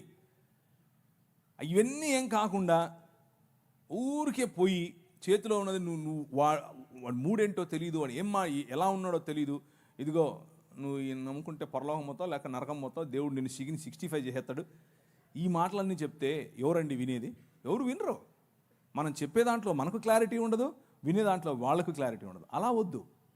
ఒక స్ట్రక్చర్డ్ వేలో, ఒక పద్ధతిగా గనక మనం చేస్తే మనం చాలామందిని గెలవచ్చు. సో నా ఆన్సర్ ఏంటంటే, ఇది మన దేశం, కానీ సమయస్ఫూర్తితో ప్రజలను ఆకర్షించే విధంగా, ఆకట్టుకునే విధంగా సువార్త పరిచర్యను చేయండి. సువార్త పరిచర్యలో క్రీస్తును, రాజును పరిచయం చేయటం మన ఆలోచన, అంతేకాని మన మతాన్ని పరిచయం చేయటం కాదు. అక్కడే మనం తప్పుదారి పడుతున్నాం. ఓకే అన్న, థ్యాంక్ యూ అన్న. ఈ సువార్తలో రాజును పరిచయం చేయడం మాత్రమే మనం ఏమంటున్నారు. మన ప్రభువుని పరిచయం చేస్తున్నప్పుడు కొన్ని ప్రశ్నలు లేదా కొన్ని పరిస్థితులను ఎదుర్కోవాల్సి వస్తుంది. ఈ వీరు సువార్త చేస్తున్నప్పుడు కానీ, ఈ బయట వీధి జరుగుతున్నప్పుడు కానీ. అయితే గురువుల ప్రస్తావన ఎలానే వచ్చింది కాబట్టి సువార్త ప్రకటనలో మాకు ఎదురవుతున్న పరిస్థితులు ఏంటంటే, మీరు మీటింగ్లు పెడితే మేము వస్తున్నాం, మీరు ఏదైనా మీకు సంబంధించిన కేకులు ఏమైనా ఇస్తే మేము తింటున్నాం, వాటినప్పుడు మేము విగ్రహాలకు అర్పించేది పెట్టినప్పుడు మీరు ఎందుకు తినట్లేదు? ఈ ప్రశ్న ఎక్కువగా క్రైస్తవులు మేము ఎదుర్కోవడం జరుగుతుందన్న. ఇది దీని మీద డిబేట్ కూడా జరిగింది. మీరు వచ్చారు, అయితే ఆ రోజు మరి సమయం ఒకవేళ అక్కడున్న పరిస్థితులను బట్టి మీరేమీ మాట్లాడలేదు. తర్వాత మీరు చేసిన వీడియో కూడా క్రైస్తవ ప్రపంచాన్ని చాలా ఆదరించింది. ఈ రోజు కూడా సభాముఖంగా ఇలాంటి ప్రశ్నలు మాకు ఎదురవుతున్నప్పుడు మేము ఎలా స్పందించాలి? అసలు విగ్రహాలు పెట్టినవి వాళ్ళు పెడుతున్నప్పుడు మేము తిని ఇప్పుడు వాళ్ళకి సువార్త చెప్పాలా, లేదంటే ఆ పరిస్థితుల్లో మేము ఎలా యుక్తిగా నడుచుకోవాలి? దీనికోసం ప్రాక్టికల్ క్వశ్చన్స్. ఇవన్నీ కూడా ప్రాక్టికల్గా దైనందిన జీవితంలో మనం ఎదుర్కొనేవి ఇవి తెలుసుకోవాలి, వీటి గురించి ఆలోచించాలి. వీటి గురించి ఒపీనియన్స్ అంటే మన ఉద్దేశాలు ఒక్కొక్కరికి ఒక్కొక్క రకంగా ఉండొచ్చు, ఉద్దేశాలు వేరు వేరు రకంగా ఉండొచ్చు. కానీ నాకు అర్థమైన బైబిల్ గ్రంథంలో నుంచి నేను అర్థం చేసుకున్నది నేను మీకు చెప్తాను. దీన్ని నేను ఇది కరెక్ట్ అని నమ్మి చెప్తున్నాను. ఉదాహరణకు ఒక హిందూ మిత్రుడు ఉన్నాడు, లేకపోతే ముస్లిం మిత్రుడు ఉన్నాడు. ముస్లిం మిత్రుడు వాళ్ళ ఇంట్లో పండుగ చేసుకుంటున్నారు, రంజాన్ పండుగ చేసుకుంటున్నారు. పండుగ చేసుకుని ఇఫ్తార్ పార్టీకి పిలిచాడు. ఇఫ్తార్ భోజనం పెడుతున్నాను రండి అని పిలిచాడు. ఇఫ్తార్కి వెళ్ళి భోజనం చేయడంలో ఇబ్బంది ఏమీ లేదు. అలాగే ఈరోజు కనుమ. ఈ కనుమ దినాన మన హైందవ మిత్రులు వాళ్ళ ఇంట్లో మామూలుగా దాన్ని ఏమంటారు, మా ఊళ్ళల్లో అయితే అలసంద వడలు చేస్తారు. అలసంద వడలు, మంచి కోడి కూర చేస్తారు. పిలుస్తారు. పిలిచినప్పుడు వాళ్ళ ఇంటికి వెళ్తాం, వాళ్ళతో కలిసి భోజనం చేస్తాం, తప్పేమీ లేదు. అలాంటి విందులు, అలాంటి భోజనం తప్పు కాదు. కానీ ఇక్కడే కొంచెం జాగ్రత్త వహించాలి. ఏంటంటే, మేము మీ ఇంటికి వచ్చినప్పుడు మీరు కేక్ పెడితే తిన్నారు, మేము మీ ఇంటికి వస్తాం, మీరు భోజనం పెడితే తింటాం, అంతవరకు ఓకే. కానీ మీరు కేక్ పెడితే మేము తిన్నాం, మేము ప్రసాదం పెడితే మీరు తినండి అంటే ప్రాబ్లం. ఏంటా ప్రాబ్లం? కేకు మనం ఏది ప్రసాదంగా పంచం. ఎప్పుడు ఎవరైనా పంచుతున్నారు మీరు? మనమేం పంచం. మన దగ్గర ప్రసాదాలు లేవు. మనం ప్రసాదాల బ్యాచ్ కానే కాదు. మనం ఒక బల్ల పెడతాం, ఆ బల్ల క్రీస్తు శరీరం, అది ప్రసాదం కాదు. అది వచ్చి తింటే రోగాలు పోతాయి, అది వచ్చి తింటే దేవుడు బ్లెస్సింగ్స్ ఇస్తాడు, ఇలాంటి ఏం లేవు మనకి. ఇది దేవుని బల్ల. మనందరము ఒక్క సమాజం, మనలో అందరిలో ఒకే రక్తం ప్రవహిస్తుంది. ఆయన మన కోసం తన శరీరాన్ని విడిచాడు అన్నటువంటి ఆయన విమోచన కార్యాన్ని జ్ఞాపకం చేసుకునే, కేవలము బాప్తీసము పొందిన ఆయన అనుయాయులైన, ఆయన శిష్యులైన వారికి మాత్రమే పెట్టబడిన బల్ల. అది ఎవరికి పంచంగా మనం పంచం. అలాగే వారి దేవీ దేవతలకు అర్పించిన వాటిని తీసుకోము కూడా. మనం పంచము, వారిస్తే తీసుకోము. చాలా క్లియర్గా చెప్తున్నానా? మనం పంచేది లేదు, వాళ్ళు ఇస్తే తీసుకోవాల్సిన అవసరము లేదు. అలాగని చెప్పి అవతల వారు నొప్పించాల్సిన అవసరం ఏమీ లేదు. ఎందుకు నొప్పించాలి? దయ్యానికి పెట్టావు, నువ్వు రాయికి పెట్టావు, నువ్వు ఈ స్టేట్మెంట్స్ అన్నీ అక్కర్లేదు. అది కరెక్ట్ కాదు. అలా చెప్పటం వల్ల అవతల వ్యక్తిని పోగొట్టుకుంటాం. అలా మనం దురుసుగా ఉండకూడదు. చాలా సున్నితంగా మాట్లాడచ్చు. సోదరా, చాలా థ్యాంక్ యూ, మీ భక్తి భావాన్ని నేను మెచ్చుకుంటున్నాను, మీలో ఇంత భక్తి ఉంది, చాలా సంతోషం, మీరు నన్ను కూడా గౌరవిస్తూ మీరు ఏదో ఇస్తున్నారు, కాకపోతే మిమ్మల్ని నేను గౌరవించాలి కదా. నేనేదో ఇది స్వీట్ తిన్నట్టు తిన్నాను అనుకోండి, అది మీకు నొచ్చుకుంటారు. మీరు అలా వద్దు. నేను నా విశ్వాసంలో ఇలాంటి విగ్రహార్పితములు తీసుకోవద్దు అని చెప్పారు కాబట్టి నన్ను దయచేసి ఏం అనుకోకే. కానీ నీతో పాటు రావాలా, వస్తా, ఎక్కడికి వెళ్దామని చెప్పు, మీ ఇంటికి వద్దామా, భోజనం చేద్దామా, చేస్తా చెప్పు. ఇలా మనం స్నేహాన్ని పెంచుకోవచ్చు. కానీ సత్యాన్ని కూడా చెప్పాలి. సత్యం చెప్తూ స్నేహాన్ని పెంచుకోవాలి. వాళ్ళేం నొచ్చుకోరు. ఒక్కసారి గనక మనము తగ్గింపుతో, నిజమైన మనస్సుతో వాళ్ళను, మన సహోదరులను యాక్సెప్ట్ చేస్తూ వాళ్ళని ఈ విషయం చెప్పి, మేము ఎలాగైతే మీకు బల్ల పంచమో అలాగే మీరు కూడా నాకు ఇది ఇవ్వకండి అని చెప్పటం వల్ల తప్పేమీ లేదు. అలా చెప్పిన తర్వాత వారితో కలిసి బయటికి వెళ్ళారు, ఒక రెస్టారెంట్కి వెళ్ళారు. ఆ రెస్టారెంట్లో వాడు ఎవరికి సమర్పించాడో మనకు తెలీదు. అది హలాల్ చేసి పట్టుకొచ్చాడా, కోషర్ చేసి పట్టుకొచ్చాడా, లేకపోతే ఏదైనా రాయి దగ్గర పెట్టాడా, లేకపోతే ఇంకేదైనా చేసి వచ్చాడా, అది మనకు తెలీదు. డబ్బులు ఇవ్వాలి, కొనుక్కోవాలి, ఇద్దరం కలిసి ఛాయ్ తాగాలి, బిర్యానీ తినాలి, ఎవరి ఇళ్ళకి వెళ్ళిపోవాలి. అది ప్రసాదం ఏం కాదు. మీకు అర్థమవుతుందా నేను చెప్పేది? సో అందులో ఏం కెమికల్ లేదు, అందులో ఏదో వేరే శక్తులు వచ్చి మీకు పట్టేటి ఏమీ లేవు. కానీ ఎప్పుడైతే మీరు ఇది మా దేవునికి అర్పితమైనటువంటి భోజనము, ఇది మీరు తింటే మీకు లబ్ధి, ఇది మీకు మంచిది, ఇది ప్రసాదము అని మీకు ఇస్తారో, అప్పుడు దాన్ని ఏకీభవించి వారితో, అవునా నాకు కావాలి అని మీరు ఎప్పుడైతే వారితో ఏకీభవిస్తారో, అప్పుడు మీరు వారి భావజాలంతో ఏకీభవించినట్లు. వారి భావజాలం ఏమిటిది? వారి భావజాలం విగ్రహము అనే భావజాలం. బొమ్మ కాదు. బొమ్మకు విగ్రహానికి చాలా తేడా ఉంది. బొమ్మలన్నీ బొమ్మలే, విగ్రహం వేరు. విగ్రహం వెనుక ఒక భావజాలం ఉంది. ఆ భావజాలం మన పైన ప్రభావం చూపిస్తుంది. చిన్న లడ్డేగా ఏమవుతుంది అని అనుకుంటాం ఫస్ట్లో. అది మెల్లిమెల్లిగా లడ్డూ కాస్త తెడ్డేస్తుంది మన మీద. జాగ్రత్త పడాలి. ఏముంది, ఉప్మా అనుకొని తింటాను. ఉప్మా అనుకొని తింటాం కాదు. అక్కడ ఆ ఉప్మా ఎవరికైతే సమర్పించారో వాడు ఉప్మా కాదు, చాలా చెప్మా చేస్తాడు. తర్వాత కావాలని కాలు జారద్దు, కావాలని పోయి వాడి దగ్గర పడద్దు. నీకు తెలియకుండా ఇచ్చాడా కథ వేరు. కానీ తెలిసి ఒప్పుకోలు, అవును నేను అగ్రి అవుతున్నాను నీతో అన్నటువంటి భావనలో తీసుకోవద్దు. డైరెక్ట్గా చెప్పండి, లేదు సోదరా, నెక్స్ట్ టైం నుంచి నీకు కేక్ వద్దంటే కేక్ కూడా ఇవ్వనని చెప్పండి. నీ ప్రాబ్లం ఏంటి? నేను కేక్ ఇస్తే నువ్వు తినకూడదు, అంతే కదా. కేక్ ఇయ్యనబ్బా, అంతేగా, అయిపోలే. కానీ మన ఇద్దరం దోస్తే మళ్ళా ఫ్రెండ్షిప్ వదలద్దు, ప్రసాదం వదలండి. ప్రసాదం అంటే కేవలం భోజనం గురించి మాత్రమే చెప్పట్లేదు నేను. ఉదాహరణకు మీ పిల్లలకి ఏదైనా డ్యాన్స్ నేర్పించాలనుకుంటున్నారు. డ్యాన్స్ తప్పేమీ లేదు, లలిత కళలు తప్పు కాదు. లలిత కళలు మన దేవుని, మన ఆయనవే. కానీ మా నాయన దగ్గర కాకుండా ఆడేనో ఒక ఆయన ఉంటాడు నటరాజు అని, ఆయన దగ్గరికి వెళ్ళి ముందు ఇట్లా పెట్టి అయ్యొద్దు. ఆ డ్రామాలు మనకొద్దు, మన పిల్లలకి అది అస్సలొద్దు. ఒక్కసారి చేశారా అది జీవితాంతం పట్టుకుంటుంది. మీ నాట్యం అంతా కూడా అక్కడికే వెళ్తుంది. నీ తండ్రికి ఆరాధనగా ఉండదు. నీ పాట పాడేటప్పుడు ఎవరిని తలుచుకుంటున్నావు, ఎవరు నీ మధ్యలో ఉంటున్నారు, ఎవరికి ఆరాధనగా నీ పాట, నీ పని. కొంతమంది పని కేవలం డబ్బు కోసం చేస్తారు. ఆ డబ్బు మీకు విగ్రహం. కేవలం ప్రసాదం దగ్గర, ఉప్మా దగ్గర అది అక్కడ ఆగకండి. ఇది చాలా పెద్ద కాన్సెప్ట్. కొంతమందికి కులం ఒక విగ్రహం. దాని కిందనే బతుకుతూ ఉంటారు. పెళ్లి చేయాలంటే కులం కావాలి, భోజనం చేయాలంటే కులం కావాలి, ఎవరి దగ్గరికైనా వెళ్ళాలంటే కులం కావాలి, అసలు మనోడా కాదా అదొక విగ్రహం. ఆ విగ్రహార్పితం నువ్వు యాక్చువల్గా అప్పుడు. సో విగ్రహం అనేది నిన్ను మనిషి స్థాయి నుంచి తగ్గిస్తుంది, పశు స్థాయిగా మారుస్తుంది. మెల్లిమెల్లిగా దాని భావజాలం నీ పైన పట్టి పీడిస్తుంది. సో సెనో, వద్దు అని చెప్పండి. నేనైతే అలాగే చెప్తాను, నాకు ఏ సిగ్గు లేదు ఈ విషయంలో.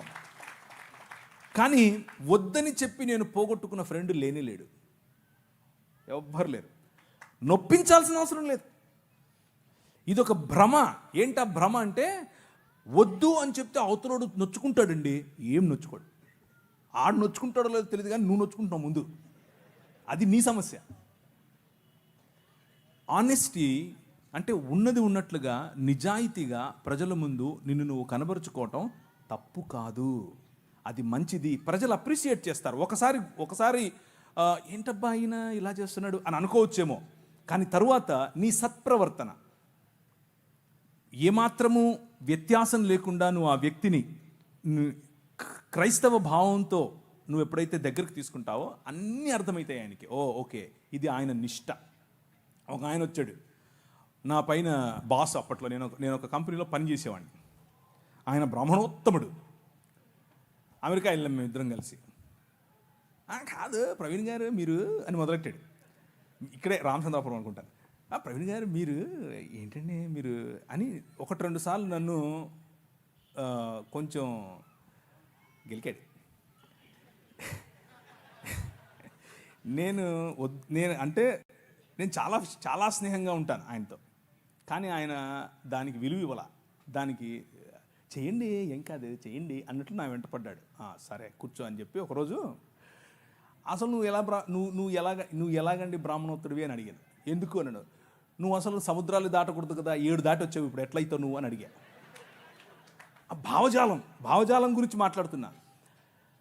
నేంటండి నేను ఇచ్చింది తినడానికి ఇన్ని క్వశ్చన్లు ఎత్తనావు అన్నాడు. అలా కాదండి, మీరు ఇచ్చింది ఊరికే తీసేసుకోవటం కాదు, అసలు ఏంటి దాని వెనక ఉంది అని అడిగితే మీరు నాకు ఇది చెప్పారు, మరి మీరు చెప్తున్నది పాటించట్లేదు కదా అని అడిగాను. లేదండి మరి మేము చాలా స్వచ్ఛమైన ఇది అది అని ఏదో చెప్పాడు. ఏం తింటారో ఏం కలుపుతారో చెప్పారు. సరేనండి నేను కూడా తింటానులేండి, ఓ పని చేద్దాం, రేపు మా ఇంట్లో బీఫ్ బిర్యానీ వండుతున్నాను వచ్చేయండి అన్నాను. ఏంటండి అలా అంటారు మీరు అన్నాడు. అంటే భోజనం అండి బాబు, మేము తినే భోజనం భలే ఉంటుంది, ముక్క తగిలితే సూపరు అన్నాను.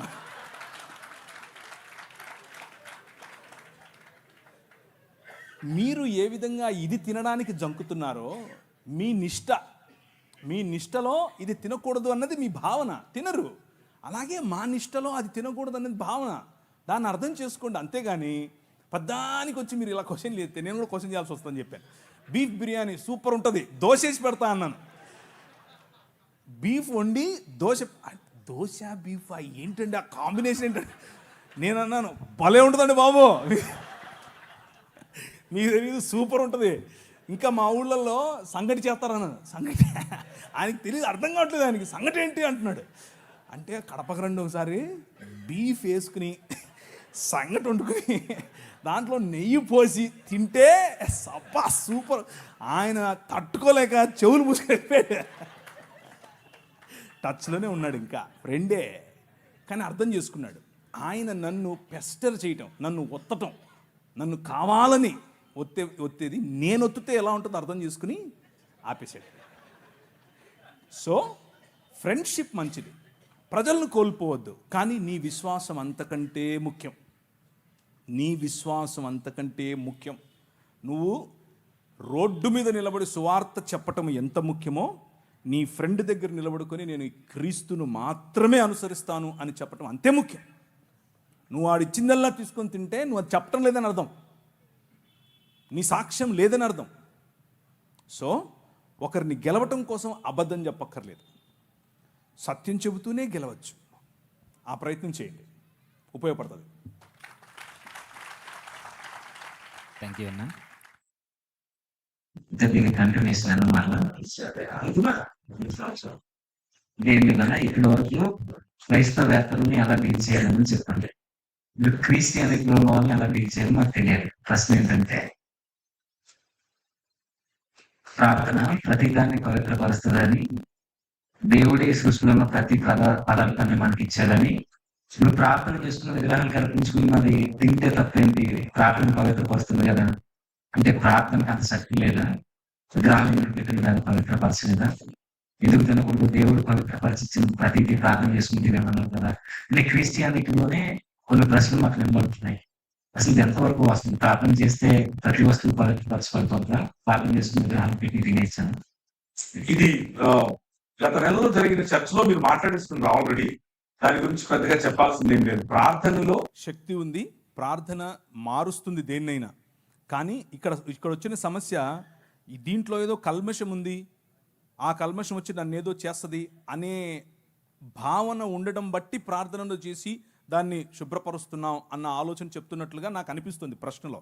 కానీ ప్రసాదం తీసుకోవటం తీసుకోకపోవటం అంటే విగ్రహాలు తీసుకోకపోవటం అనేది నీ సాక్ష్యములకు సంబంధించింది. ఏ భావజాలాన్ని నువ్వు అనుసరిస్తున్నావో చెప్పడానికి సంబంధించింది. నువ్వు ప్రార్థన చేసుకుని తిన్నంత మాత్రాన ఇప్పుడు ప్రార్థన చేసుకోకుండా తిన్నా కానీ అది భోజనమే. అది సామాన్యమైనటువంటి బ్లడ్డే, సామాన్యమైన ఉప్మానే, సామాన్యమైన పొంగలే. దానివల్ల నీకు వచ్చేది పెద్దగా ఏమి ఉందో లేదో అని కాదు.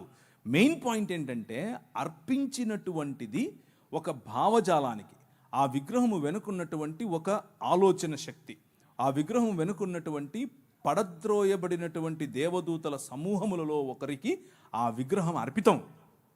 నువ్వు దాన్ని ఆవాహయామి అంటున్నావు. అలాంటివి చెయ్యొద్దు. ప్రార్థన చేసుకుని ఆవాహయామి ఏంటి? ప్రసాదం తినడం అంటే ఆవాహయామి అని చెప్పటమే. ప్రార్థన చేసుకుని పిలవాలా? పిలిచేవాళ్ళను ప్రార్థన చేసుకుని సరే నేను ఏకీపిస్తున్నానని ప్రార్థన చేసుకుని ఏకీపించాలా? అవసరం లేదు. ఇంత కష్టం ఎందుకు? వాక్యం చెప్తోంది. నువ్వు ఏదైనా మార్కెట్లోకి వెళ్ళావు, కొనుక్కున్నావు, ప్రార్థన చేసుకో, తిను. కానీ కావాలని విగ్రహార్పితములా వద్దని చెప్పు. వాక్యం చెప్తా ఉంది. అలా చేస్తే పోలా? దానికి దాన్ని ఏమంటారు, థియోలాజికల్ ఇది చేయాలా? ఇప్పుడు ప్రార్థన చేసుకుని మనం ఒక శివాలయంలోకి వెళ్ళి, వారు భక్తితో శివాలయంలో ఉంటారు, శివుణ్ణి పూజిస్తారు. మనం వాళ్ళని అవమానపరుస్తూ అక్కడికి వెళ్ళి ప్రార్థన చేద్దామా? యేసు ప్రభువా, ఈ శివలింగం ఎవరో కాదు, యేసు ప్రభువే అని మనం ప్రార్థన చేద్దామా? అది కరెక్టా? అది వారిని అవమానించినట్లు, మన విశ్వాసాన్ని మనం చాటనట్లు. అలా చేయకూడదు. వీలైనంత వరకు నిక్కచ్చిగా ప్రార్థన చేసుకుని భోజనాన్నైనా దేన్నైనా మనం ప్రభు కోసం చేయాలి. కానీ తెలిసి ఇది ప్రసాదం అని తెలిస్తే అవతలి వ్యక్తితో ఏకీభవించటం లేదు అన్న మాట చెప్పటం కోసం ప్రార్థన చేసుకొని తినాల్సిన అవసరం కూడా లేదు. అసలు తినాల్సిన అవసరం లేదు. అంటే మాకు అర్థమైంది మీరు చెప్పిన సమాధానం బట్టి. ఎప్పుడు తినకూడదు, ఎక్కడ తినకూడదు, ఎలాగో తినకూడదు. Okay, thank you. అంటే ఎవరు ఓకే అవసరం లేదు. మనకు థ్యాంక్ యూ. తెలిసి కావాలి. అదొకటి. అయితే ఒకసారి మరి ఇదే విషయాన్ని ఆ రోజు మేము డిబేట్ లేనప్పుడు ప్రస్తావించలేదు. నేను వచ్చి కాదు అంటే ఒకవేళ అది పిలవని నేను వచ్చిన కాదు. నన్ను ఎందుకు పిలిచే మీరు? అదే అదే చేసిపోయాను. మీరు చెప్పేవాడిని, మీరేమో బాండ్ పేపర్లు పట్టుకొచ్చి సైన్ పెట్టించుకుంటారు నాతో. వీళ్ళండి సామాన్యులు కాదు, వీళ్ళు ఆ కోర్టు రూమ్లో నేను కూర్చోబెట్టినట్టు బాండ్ పేపర్లు పట్టుకొచ్చారు, సైన్ పెట్టించారు నాతో. అమ్మో, మామూలు వాళ్ళు కాదు వీళ్ళు. సరే అని చెప్పి సైన్ పెట్టి నేను గమ్మున నవ్వుకుంటూ అందరినీ సెట్ చేసుకుని వెళ్ళిపోయాను నా పని చేసుకుని. నేను మీరు పిలిచిందే చేశాను. ఇప్పుడు పిలిచింది దేనికి?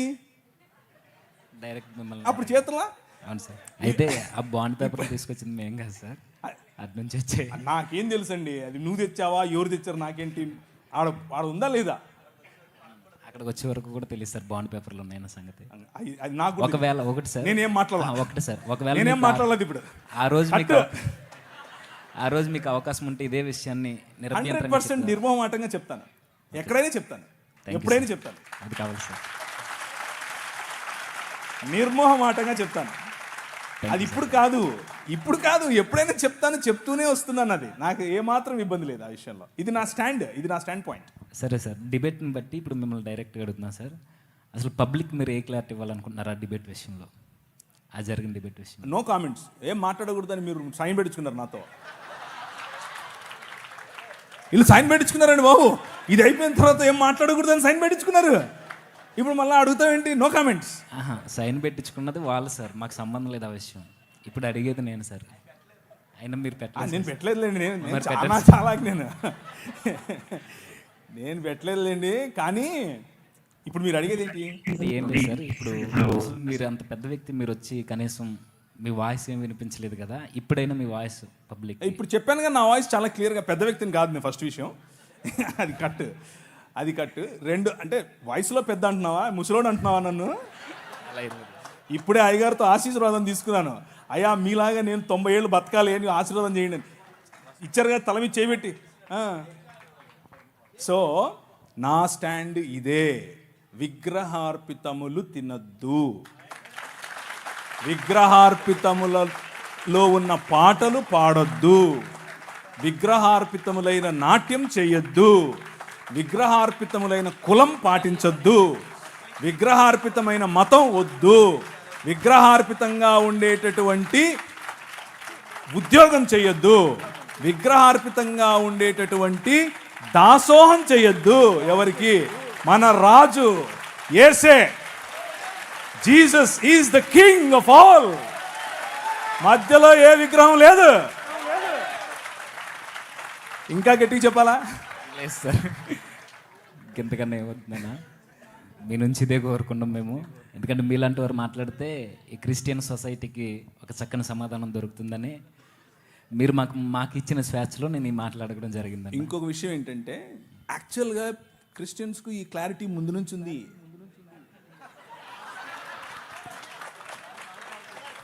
లేదని మీరు అనుకుని నేను తప్పు చెప్పానా సార్? ముందు నుంచి ఉంది, ఇది అందరికీ తెలిసింది. లేదు అని మీరు అనుకుని దాని మీద చర్చ చేసి మళ్ళా ఉందని తెలిసి మళ్ళా లేదని చెప్పి ఇప్పుడు నాతో చెప్పిస్తున్నారు. మీరు చెప్పండి, తినచ్చా తినద్దా? తెలుసండి వాళ్ళకు. మళ్ళీ మీరు క్రిస్టియానిటీలో క్లారిటీ ఇవ్వాల్సిన అవసరం ఈ విషయానికి లేనే లేదు. ఎందుకు అనంటే అందరికీ తెలుసు. కానీ వాళ్ళ స్ట్రగుల్ ఏంటంటే, యాక్చువల్ ప్రశ్న ఏంటంటే, నాకు తినాలని లేదు కానీ ఎలా నేను అవతలి వాడికి చెప్పాలి, ఎలా అవతలి వ్యక్తిని నేను పోగొట్టుకోకుండా ఆ వ్యక్తితో స్నేహం కంటిన్యూ చేస్తూ ఇది తినకుండా ఉండాలి, ఎలా సాధ్యపడుతుంది అనేదే కన్ఫ్యూజన్. తినకూడదు అనేది తెలీదా మనకు? అందరికీ తెలుసు. సో పద్ధతి ఎలా అనేది నేను మీకు క్లారిటీ ఇచ్చాను. మనిషిని పోగొట్టుకోవద్దు, స్నేహాన్ని పోగొట్టుకోవద్దు, కానీ సున్నితంగా ఇది కాదండి, నా భావజాలంలో నేను నమ్ముతున్నటువంటి దేవుడు నా నిష్టలో ఇది చెయ్యొద్దని చెప్పాడు అని చెప్పటమే. ఓకే అన్న, థ్యాంక్ యూ అన్న. అయితే పబ్లిక్కి చిన్న క్లారిటీ, అసలు బాండ్ పేపర్ల గురించి మాకు తెలియదు. అక్కడ వరకు వచ్చేంత వరకు 100 నోట్స్ వచ్చి అక్కడికి వచ్చిన తర్వాత ఈ షరతులు ఉన్నాయని అక్కడ సైన్ పెట్టేంత వరకు కూడా మాకు తెలియదు. ఇది మా తరపు నుంచి మీకు ఇవ్వాల్సిన క్లారిటీ అన్నకు కూడా. ఎందుకంటే ఈ విషయంలో మాకు అన్నీ తెలిసే జరిగాయని అనుకుంటున్నారు, కానీ నేనైతే అలాగే అనుకుంటున్నాను. లేదన్నా, ఈ విషయంలో మాకు అసలు సైన్ పెట్టించేద్దాం వచ్చారు వీళ్ళు. లేదన్నా, అక్కడికి వచ్చేంత వరకు మాకు కూడా ఈ విషయం తెలియదు, బాండ్ పేపర్స్ ఉన్నాయన్న విషయం. అయితే నిజానికి మొదట్లోనే మీరు ఎందుకు రావాలని అనుకున్నామంటే, మిమ్మల్ని పిలవడానికి ముఖ్య ఉద్దేశం కూడా అదే అన్న. మీ నుంచి పబ్లిక్ ఒక వాయిస్ వెళ్ళాలని, మీ నుంచి వెళ్తే అది క్రిస్టియన్ సొసైటీలో కొంచెం బలంగా దాన్ని ముద్రించిన వారం అవుతామని ప్రత్యేకంగా మిమ్మల్ని ఎన్నుకోవడం జరిగిందన్న, మిమ్మల్ని ఫాలో అవుతూ. సరేనా, చాలా చక్కని సమాధానాన్ని మాకు అందించారు. Thank you brother. అయితే ఇంకా కొన్ని ప్రశ్నలు ఉన్నాయన్న. ఆ ప్రశ్న ఏంటంటే, ఇప్పుడు కింద నుండి వచ్చిందన్న మాకు. ఇప్పుడు కొంతమంది క్రైస్తవేతరులు క్రిస్టియానిటీని తప్పుపడుతూ బైబిల్కి భౌగోళికమైన ఆధారాలు లేవనుకుంటూ మా మత గ్రంథాల్లో మా దేవుళ్ళు సంచరించిన భూభాగాలు ఉన్నాయి, వారు సంచరించిన ప్రాంతాలు, భౌగోళిక ఆధారాలు, పురావస్తు ఆధారాలు అన్నీ ఉన్నాయని కొన్ని ఆధారాలను మాకు చూపిస్తున్నారు. ఏంటంటే రామసేతుకు సంబంధించిన ఆ బ్రిడ్జ్ కావచ్చు, ద్వారకాకు సంబంధించిన కావచ్చు. అసలు ఈ గాథలన్నీ నిజంగా జరిగినవేనా? ఇవి కొంతమంది పెద్దలు అన్నట్టుగా ఇవి పుక్కిటి పురాణాలు అన్నట్టుగా ఇవేనా కల్పిత కథలా? ఎంతవరకు వాస్తవం? బైబిల్కి మిగిలిన గ్రంథాలకి వ్యత్యాసం ఏంటో ఈ నిజమైన ఆధారాలు కాదన్నా తెలియజేయండి. సో వారు చెబుతున్నటువంటి పురావస్తు ఆధారాలు ఏవైతే ఉన్నాయో అవేవి కూడా వారు రచించుకున్న కావ్యంలో చెప్పినటువంటి స్థలాలకు సంబంధించినవి కావు. ఉదాహరణకు రీసెంట్గా గౌరవ సుప్రీంకోర్టు వారు రామ మందిర నిర్మాణం జరిగినటువంటి చోటు అది రాముని పుట్టుకకు సంబంధించింది అన్నటువంటి ఆధారాలు లేవు అని చాలా క్లియర్గా చెప్పింది. అక్కడ రామ మందిరం ఇంతకు ముందు ఉన్నట్లుగా ఆధారం లేదు అని చాలా క్లియర్గా చెప్పింది. కానీ మనోభావాల కోసం సొసైటీలో శాంతి భద్రతలు నెలకొల్పడం కోసం అక్కడ రామ మందిర నిర్మాణం చేయమని ఉత్తర్వులు ఇచ్చింది. సో సుప్రీంకోర్టుకే దొరకలేదు పురావస్తు ఆధారాలు. ఇంకా మీతో మాట్లాడుతున్న వాళ్ళకి ఎక్కడి నుంచి దొరికాయో మనకు తెలియదు.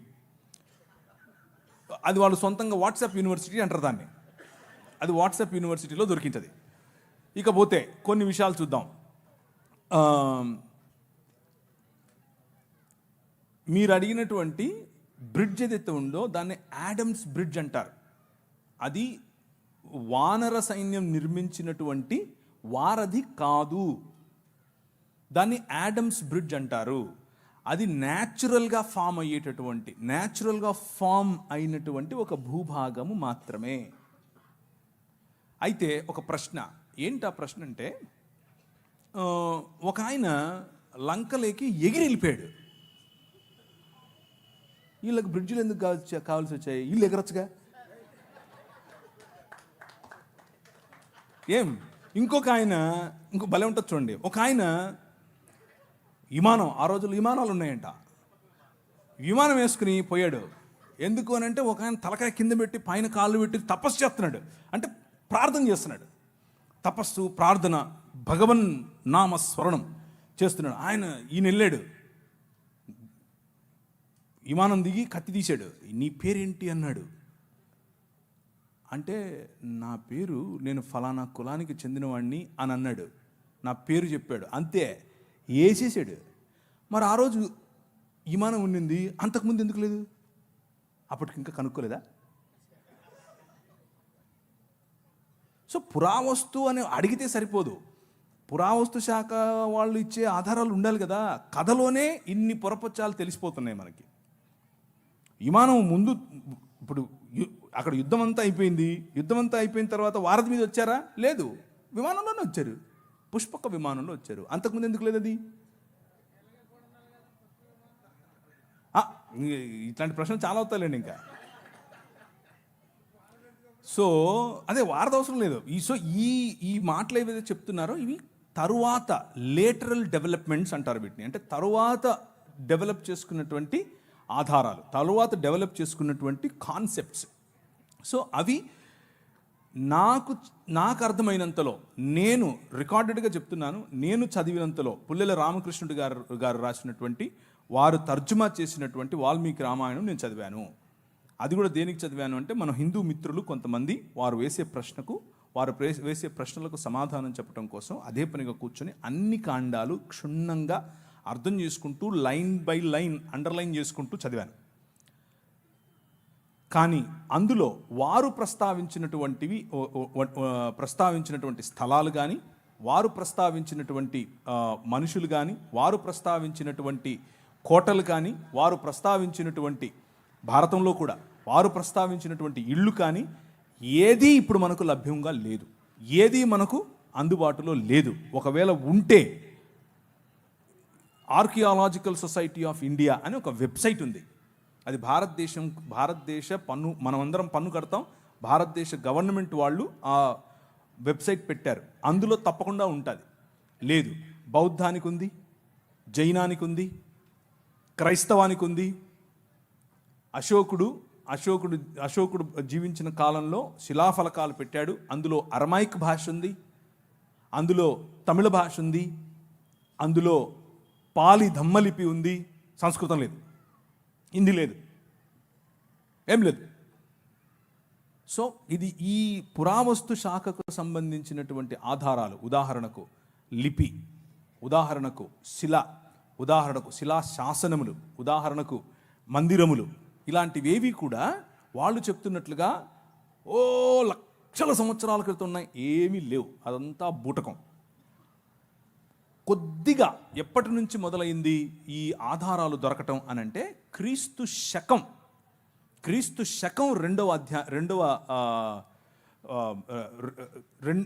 2 AD తర్వాతనే దొరికాయి.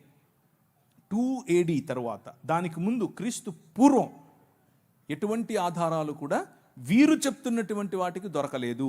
రాతపూర్వకంగా లేదు, సంస్కృతపూర్వకంగా లేదు, లిపిపూర్వకంగా లేదు, పుస్తకపూర్వకంగా లేదు, ఏదీ లేదు. క్రీస్తు పూర్వం ఉన్నటువంటి ఆరామాలు, ఆలయాలు అన్నీ కూడా బౌద్ధానికి చెందినవే. సో పుష్యమిత్ర శుంగుడు తన జీవిత చరిత్రను రాముడి జీవిత చరిత్రగా రాయించాడు అన్నది ఒక థియరీ ఉంది. అది కూడా అయ్యుండే అవకాశం ఉంది అని అంటున్నారు. అంతేగాని కొత్తగా ఇప్పుడు వచ్చి అప్పుడెప్పుడో లక్షల సంవత్సరాల క్రితం నుంచి మేము ఉన్నాం అని అంటే దానికి పురావస్తు శాఖకు సంబంధించినటువంటి ఆధారాలు లేవు. సింపుల్ కాన్సెప్ట్ అర్థం చేసుకోండి. మనిషి వనవాసిగా ఉండి ఆ తరువాత మెల్లిమెల్లిగా రాతి యుగం, ఆ తర్వాత మెల్లిమెల్లిగా లోహయుగం అంటే మెటల్ ఉపయోగించిన యుగం. దీనికి పురావస్తు శాఖ వాళ్ళు డేట్స్ వేసి పెట్టారు, ఎప్పటి నుంచి ఎప్పటి వరకు ఈ యుగం, ఎప్పటి నుంచి ఎప్పటి వరకు ఈ యుగం అని.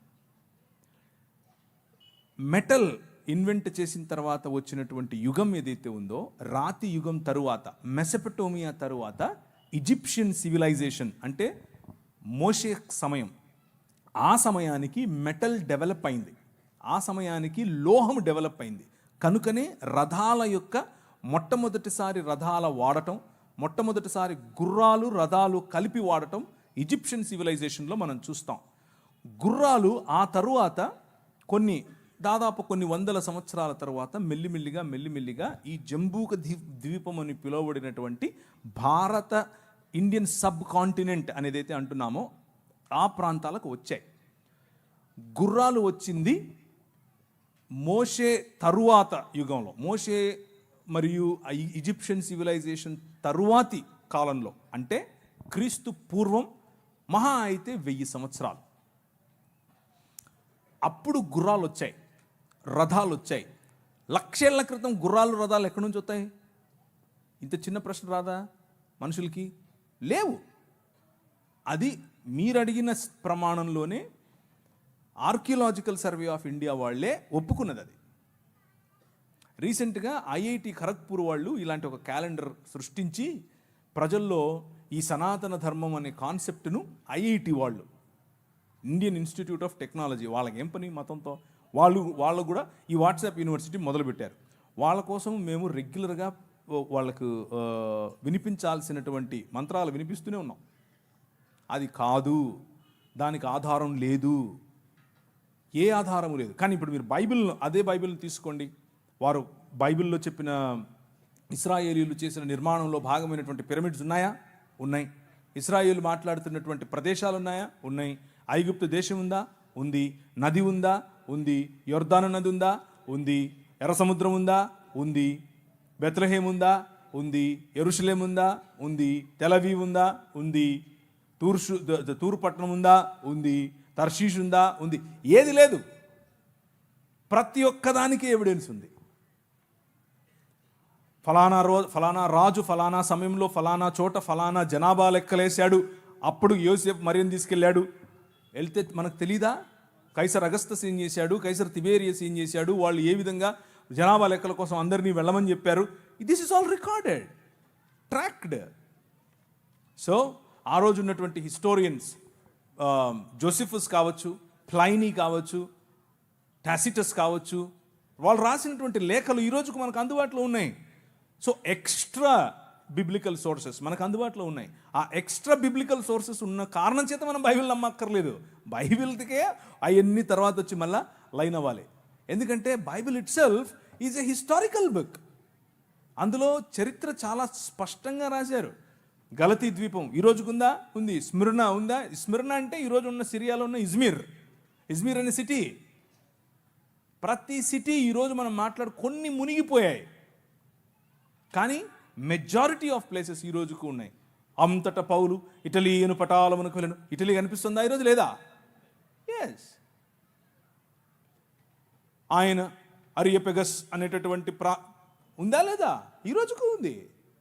సో బిబ్లికల్ డేటా, బైబిల్కి ఉన్నటువంటి డేటా ఒకవేళ తీసి దానికి ఉన్న ఆర్కియలాజికల్ ఎవిడెన్స్ ఒక తక్కెడలో ఒక పక్క పెడితే రెండో పక్క వీళ్ళ పుస్తకాలు అన్నీ కలిపి తర్వాత ముస్లింల పుస్తకాలు అన్నీ కలిపి ఆ తర్వాత ఇంకా ఏమేమి ఉన్నాయో అన్నీ కలిపి బౌద్ధం తప్ప, బౌద్ధానికి చాలా ఎవిడెన్సెస్ ఉన్నాయి. ఇవి పెడితే ఇలా ఉండేది ఒక ఇంచు కూడా పైకి లేదు. ఎందుకంటే ఏం లేదు ఇక్కడ, ఏమీ లేదు ఇక్కడ అంతా ఉంది. సో మీరు అరిస్టాటిల్ నమ్ముతారు, అరిస్టాటిల్కి ఎవిడెన్స్ లేదు. మీరు అలెగ్జాండర్ ది గ్రేట్ నమ్ముతారు, అలెగ్జాండర్ గ్రేట్ ఎవిడెన్స్ లేదు. యేసు ప్రభుకు ఎవిడెన్స్ ఉంది. అరిస్టాటిల్ పంపగా వచ్చిన దాన్ని ఏమంటారు, గ్రీక్ ప్రపంచాన్ని జయించాలనుకున్నటువంటి ఈ అలెగ్జాండర్ ది గ్రేట్ వారి పిల్లల ఒకడైనటువంటి ఈ శంగులు కాదు, క్షమించండి, వాళ్ళలో ఒకడైనటువంటి అశోకుడు కదా, ఆయన ఇంట్లో గ్రీక్ మాట్లాడాడు. మరి అందుకని గ్రీక్లో శిలాఫలకాలు కనిపిస్తాయి మనకు భారతదేశంలో. అలాంటిది సంస్కృతంలో కనిపించాలిగా. ఒక్కట్లేదు. I'm not exaggerating. ఒక్కటి కూడా లేదు.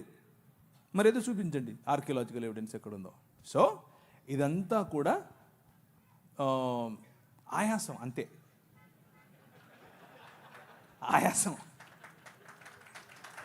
ఆయాసం తప్ప ఏమీ లేదు. ఎందుకంటే ఇక్కడ సబ్జెక్ట్ ఉంది, అక్కడ ఏమీ లేదు కాబట్టి ఆయాసపడాలి. నీకు అని చెప్పాలి. అవతలుడు ఏం అనక ముందే మనమే అనేసామనుకో, అవతలుడు ఏమండు కదా అని. అలా ఏం కాదు, మనం ప్రశ్నిస్తూనే ఉంటాం. రైట్? ఓకేనా, థ్యాంక్ యూ అన్న. అయితే ఇప్పటివరకు మీరు చెప్పిన సమాధానం బట్టి మాకు అర్థమైంది బైబిల్ ఒక పరిశుద్ధమైన గ్రంథం అని, దీనికి చాలా ఎవిడెన్స్ ఉన్నాయని. అయితే ఎంతే పరిశుద్ధమైనది అయితే ఈ మధ్య చాలా ప్రశ్నలు మాకు వినబడుతున్నాయి. ఇలాంటి పరిశుద్ధ గ్రంథంలో, ఇలాంటి దైవ గ్రంథంలో లోతు సందర్భం కావచ్చు, దావీదు గారు చేసిన తప్పులు కావచ్చు, యోధా గారు చేసినవి కావచ్చు, ఇలాంటి కొన్ని ఇబ్బందికరమైన పరిస్థితులు రాసినప్పుడు దేవుని గ్రంథం అయితే, ఇన్ని ఎవిడెన్స్ ఉన్నది నిజమైన గ్రంథం అయితే, ఇలాంటి సందర్భాలు లోతు తన కుమార్తెలతో పాపం చేయడం, దావీదు తప్పు చేయడం, ఇలాంటివి రాశారు. ఇది ఎలా దైవ గ్రంథం అవుద్ది? మా దాంట్లో ఇలాంటివి ఏమీ లేవన్నట్టు చెప్తున్నారు. నిజానికి వారి గ్రంథాలు అలాంటివి ఏమీ లేవా? ఇక్కడ మనుషులు చేసినవి చూపిస్తూ తప్పుపడుతున్నారు దేవుని. ఓకే, బైబిల్ పరిశుద్ధ గ్రంథం కాబట్టి మనుషులు చేసిన తప్పులు కూడా చెబుతుంది. బైబిల్ పరిశుద్ధ గ్రంథం కాబట్టే ఆ పరిశుద్ధ గ్రంథానికి సంబంధించిన దేవుణ్ణి ఆరాధించేవారు వారు కూడా మనుష్యులే. ఆ మనుష్యులు చేసిన తప్పులు అందరికీ తెలియాల్సిందే. దేవుడు న్యాయ నిర్ణేతగా లోతు, తన పిల్లలు, దావీదు, అలాగే తామారు, ఇలా అందరూ వారి జీవితాల్లో చేసినటువంటి తప్పులను ఎత్తి చూపిస్తుంది. మొత్తానికి బైబిల్ ఏం చెప్తుంది అని అంటే, దేవుని రాజ్య వారసులుగా కాకుండా సొంత రాజ్య నిర్మాణాలు, సొంత ఆలోచనల్లో బ్రతికితే మనిషి ప్రతి ఒక్కడు పాపమే చేస్తున్నాడు అన్నది చెబుతుంది బైబిల్. దానికి మినహాయింపు కేవలము యేసుక్రీస్తు మాత్రమే. మళ్ళీ కొత్తగా ఒకరు వచ్చి చెప్పక్కర్లేదు మనకు, మీ దావీదు ఇలా చేశాడు, ఆడు ఇలా చేశాడు. మాకు తెలిసేది, వి నో దాట్.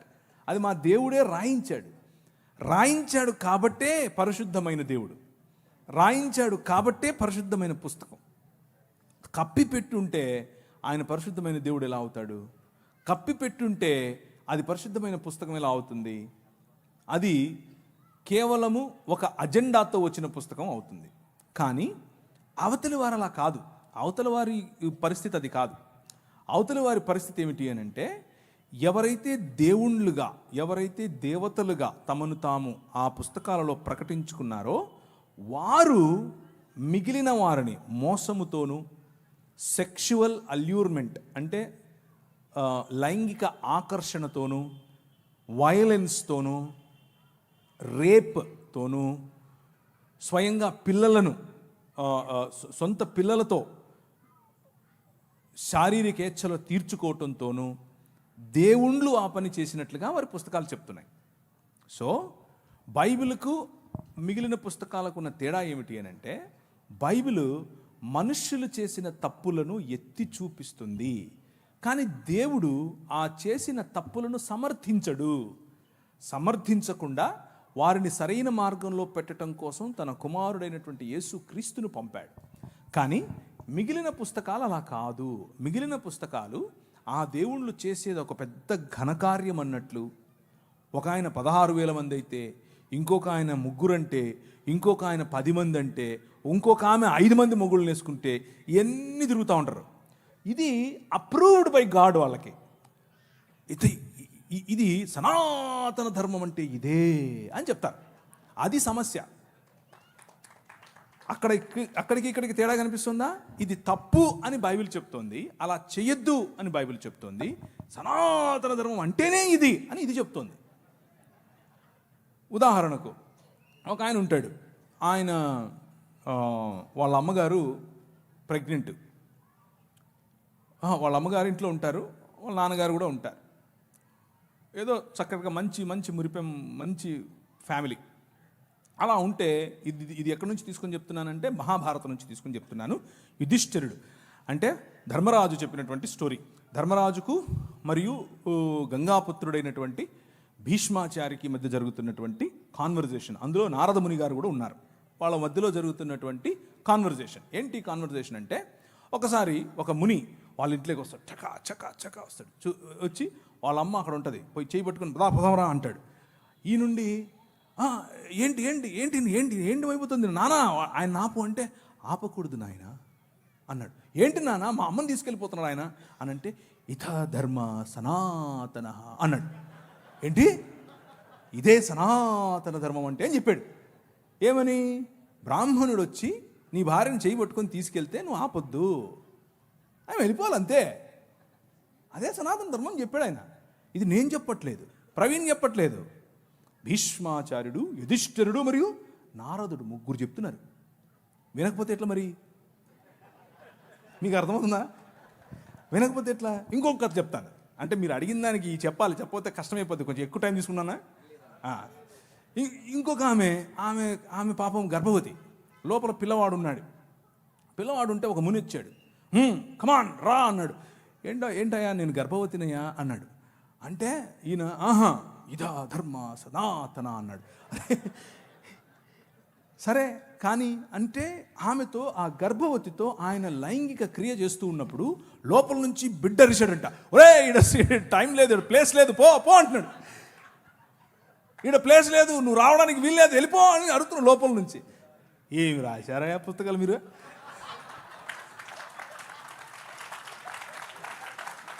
మీరు వచ్చి బైబిల్ని అడుగుతారా? ఏమన్నా ఉందా ఇది? అంటే ఎంత అన్సైంటిఫిక్ చూడండి. లోపల ఉన్న పిండం అరుస్తే కూడా తెలుసుకోలేనంత వాడిని తీసుకొచ్చి నువ్వు పుస్తకాలు రాసుకొని ఇది సనాతన ధర్మం అని చెప్తావు మాకు. కాబట్టి Bible is a matchless book. Matchless. No science, no mythology, no Quran, no Gita, no anything can stand in front of Bible. Bible ఎదురుగా ఏది నిలబడలేదు, అంత గొప్పది బైబిల్. అది కేవలం ఊరికి స్టేట్మెంట్ కోసం చెప్తున్నాను అనుకోవద్దు. 24 ఏళ్ళు చదివిన తర్వాత చెప్తున్నా. 24 ఏళ్ళ నా కఠోర పరిశ్రమలో నాకు తేలింది ఇది. దాన్ని కొట్టేది రాలేదు, ఇక రాదు. అది బైబిల్.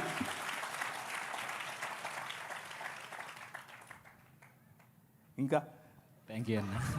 ఇంకేం లేవన్నా, నిజంగా మీ ఆన్సర్ చూసిన తర్వాత ఇంకేం అడగాలని లేదు నాకు. Thank you very much. You have been a great audience. మళ్ళీ త్వరగానే కలుద్దాం. కాకపోతే లాస్ట్లో ఇంకో చిన్న మాట చెప్పి నేను ముగిస్తాను.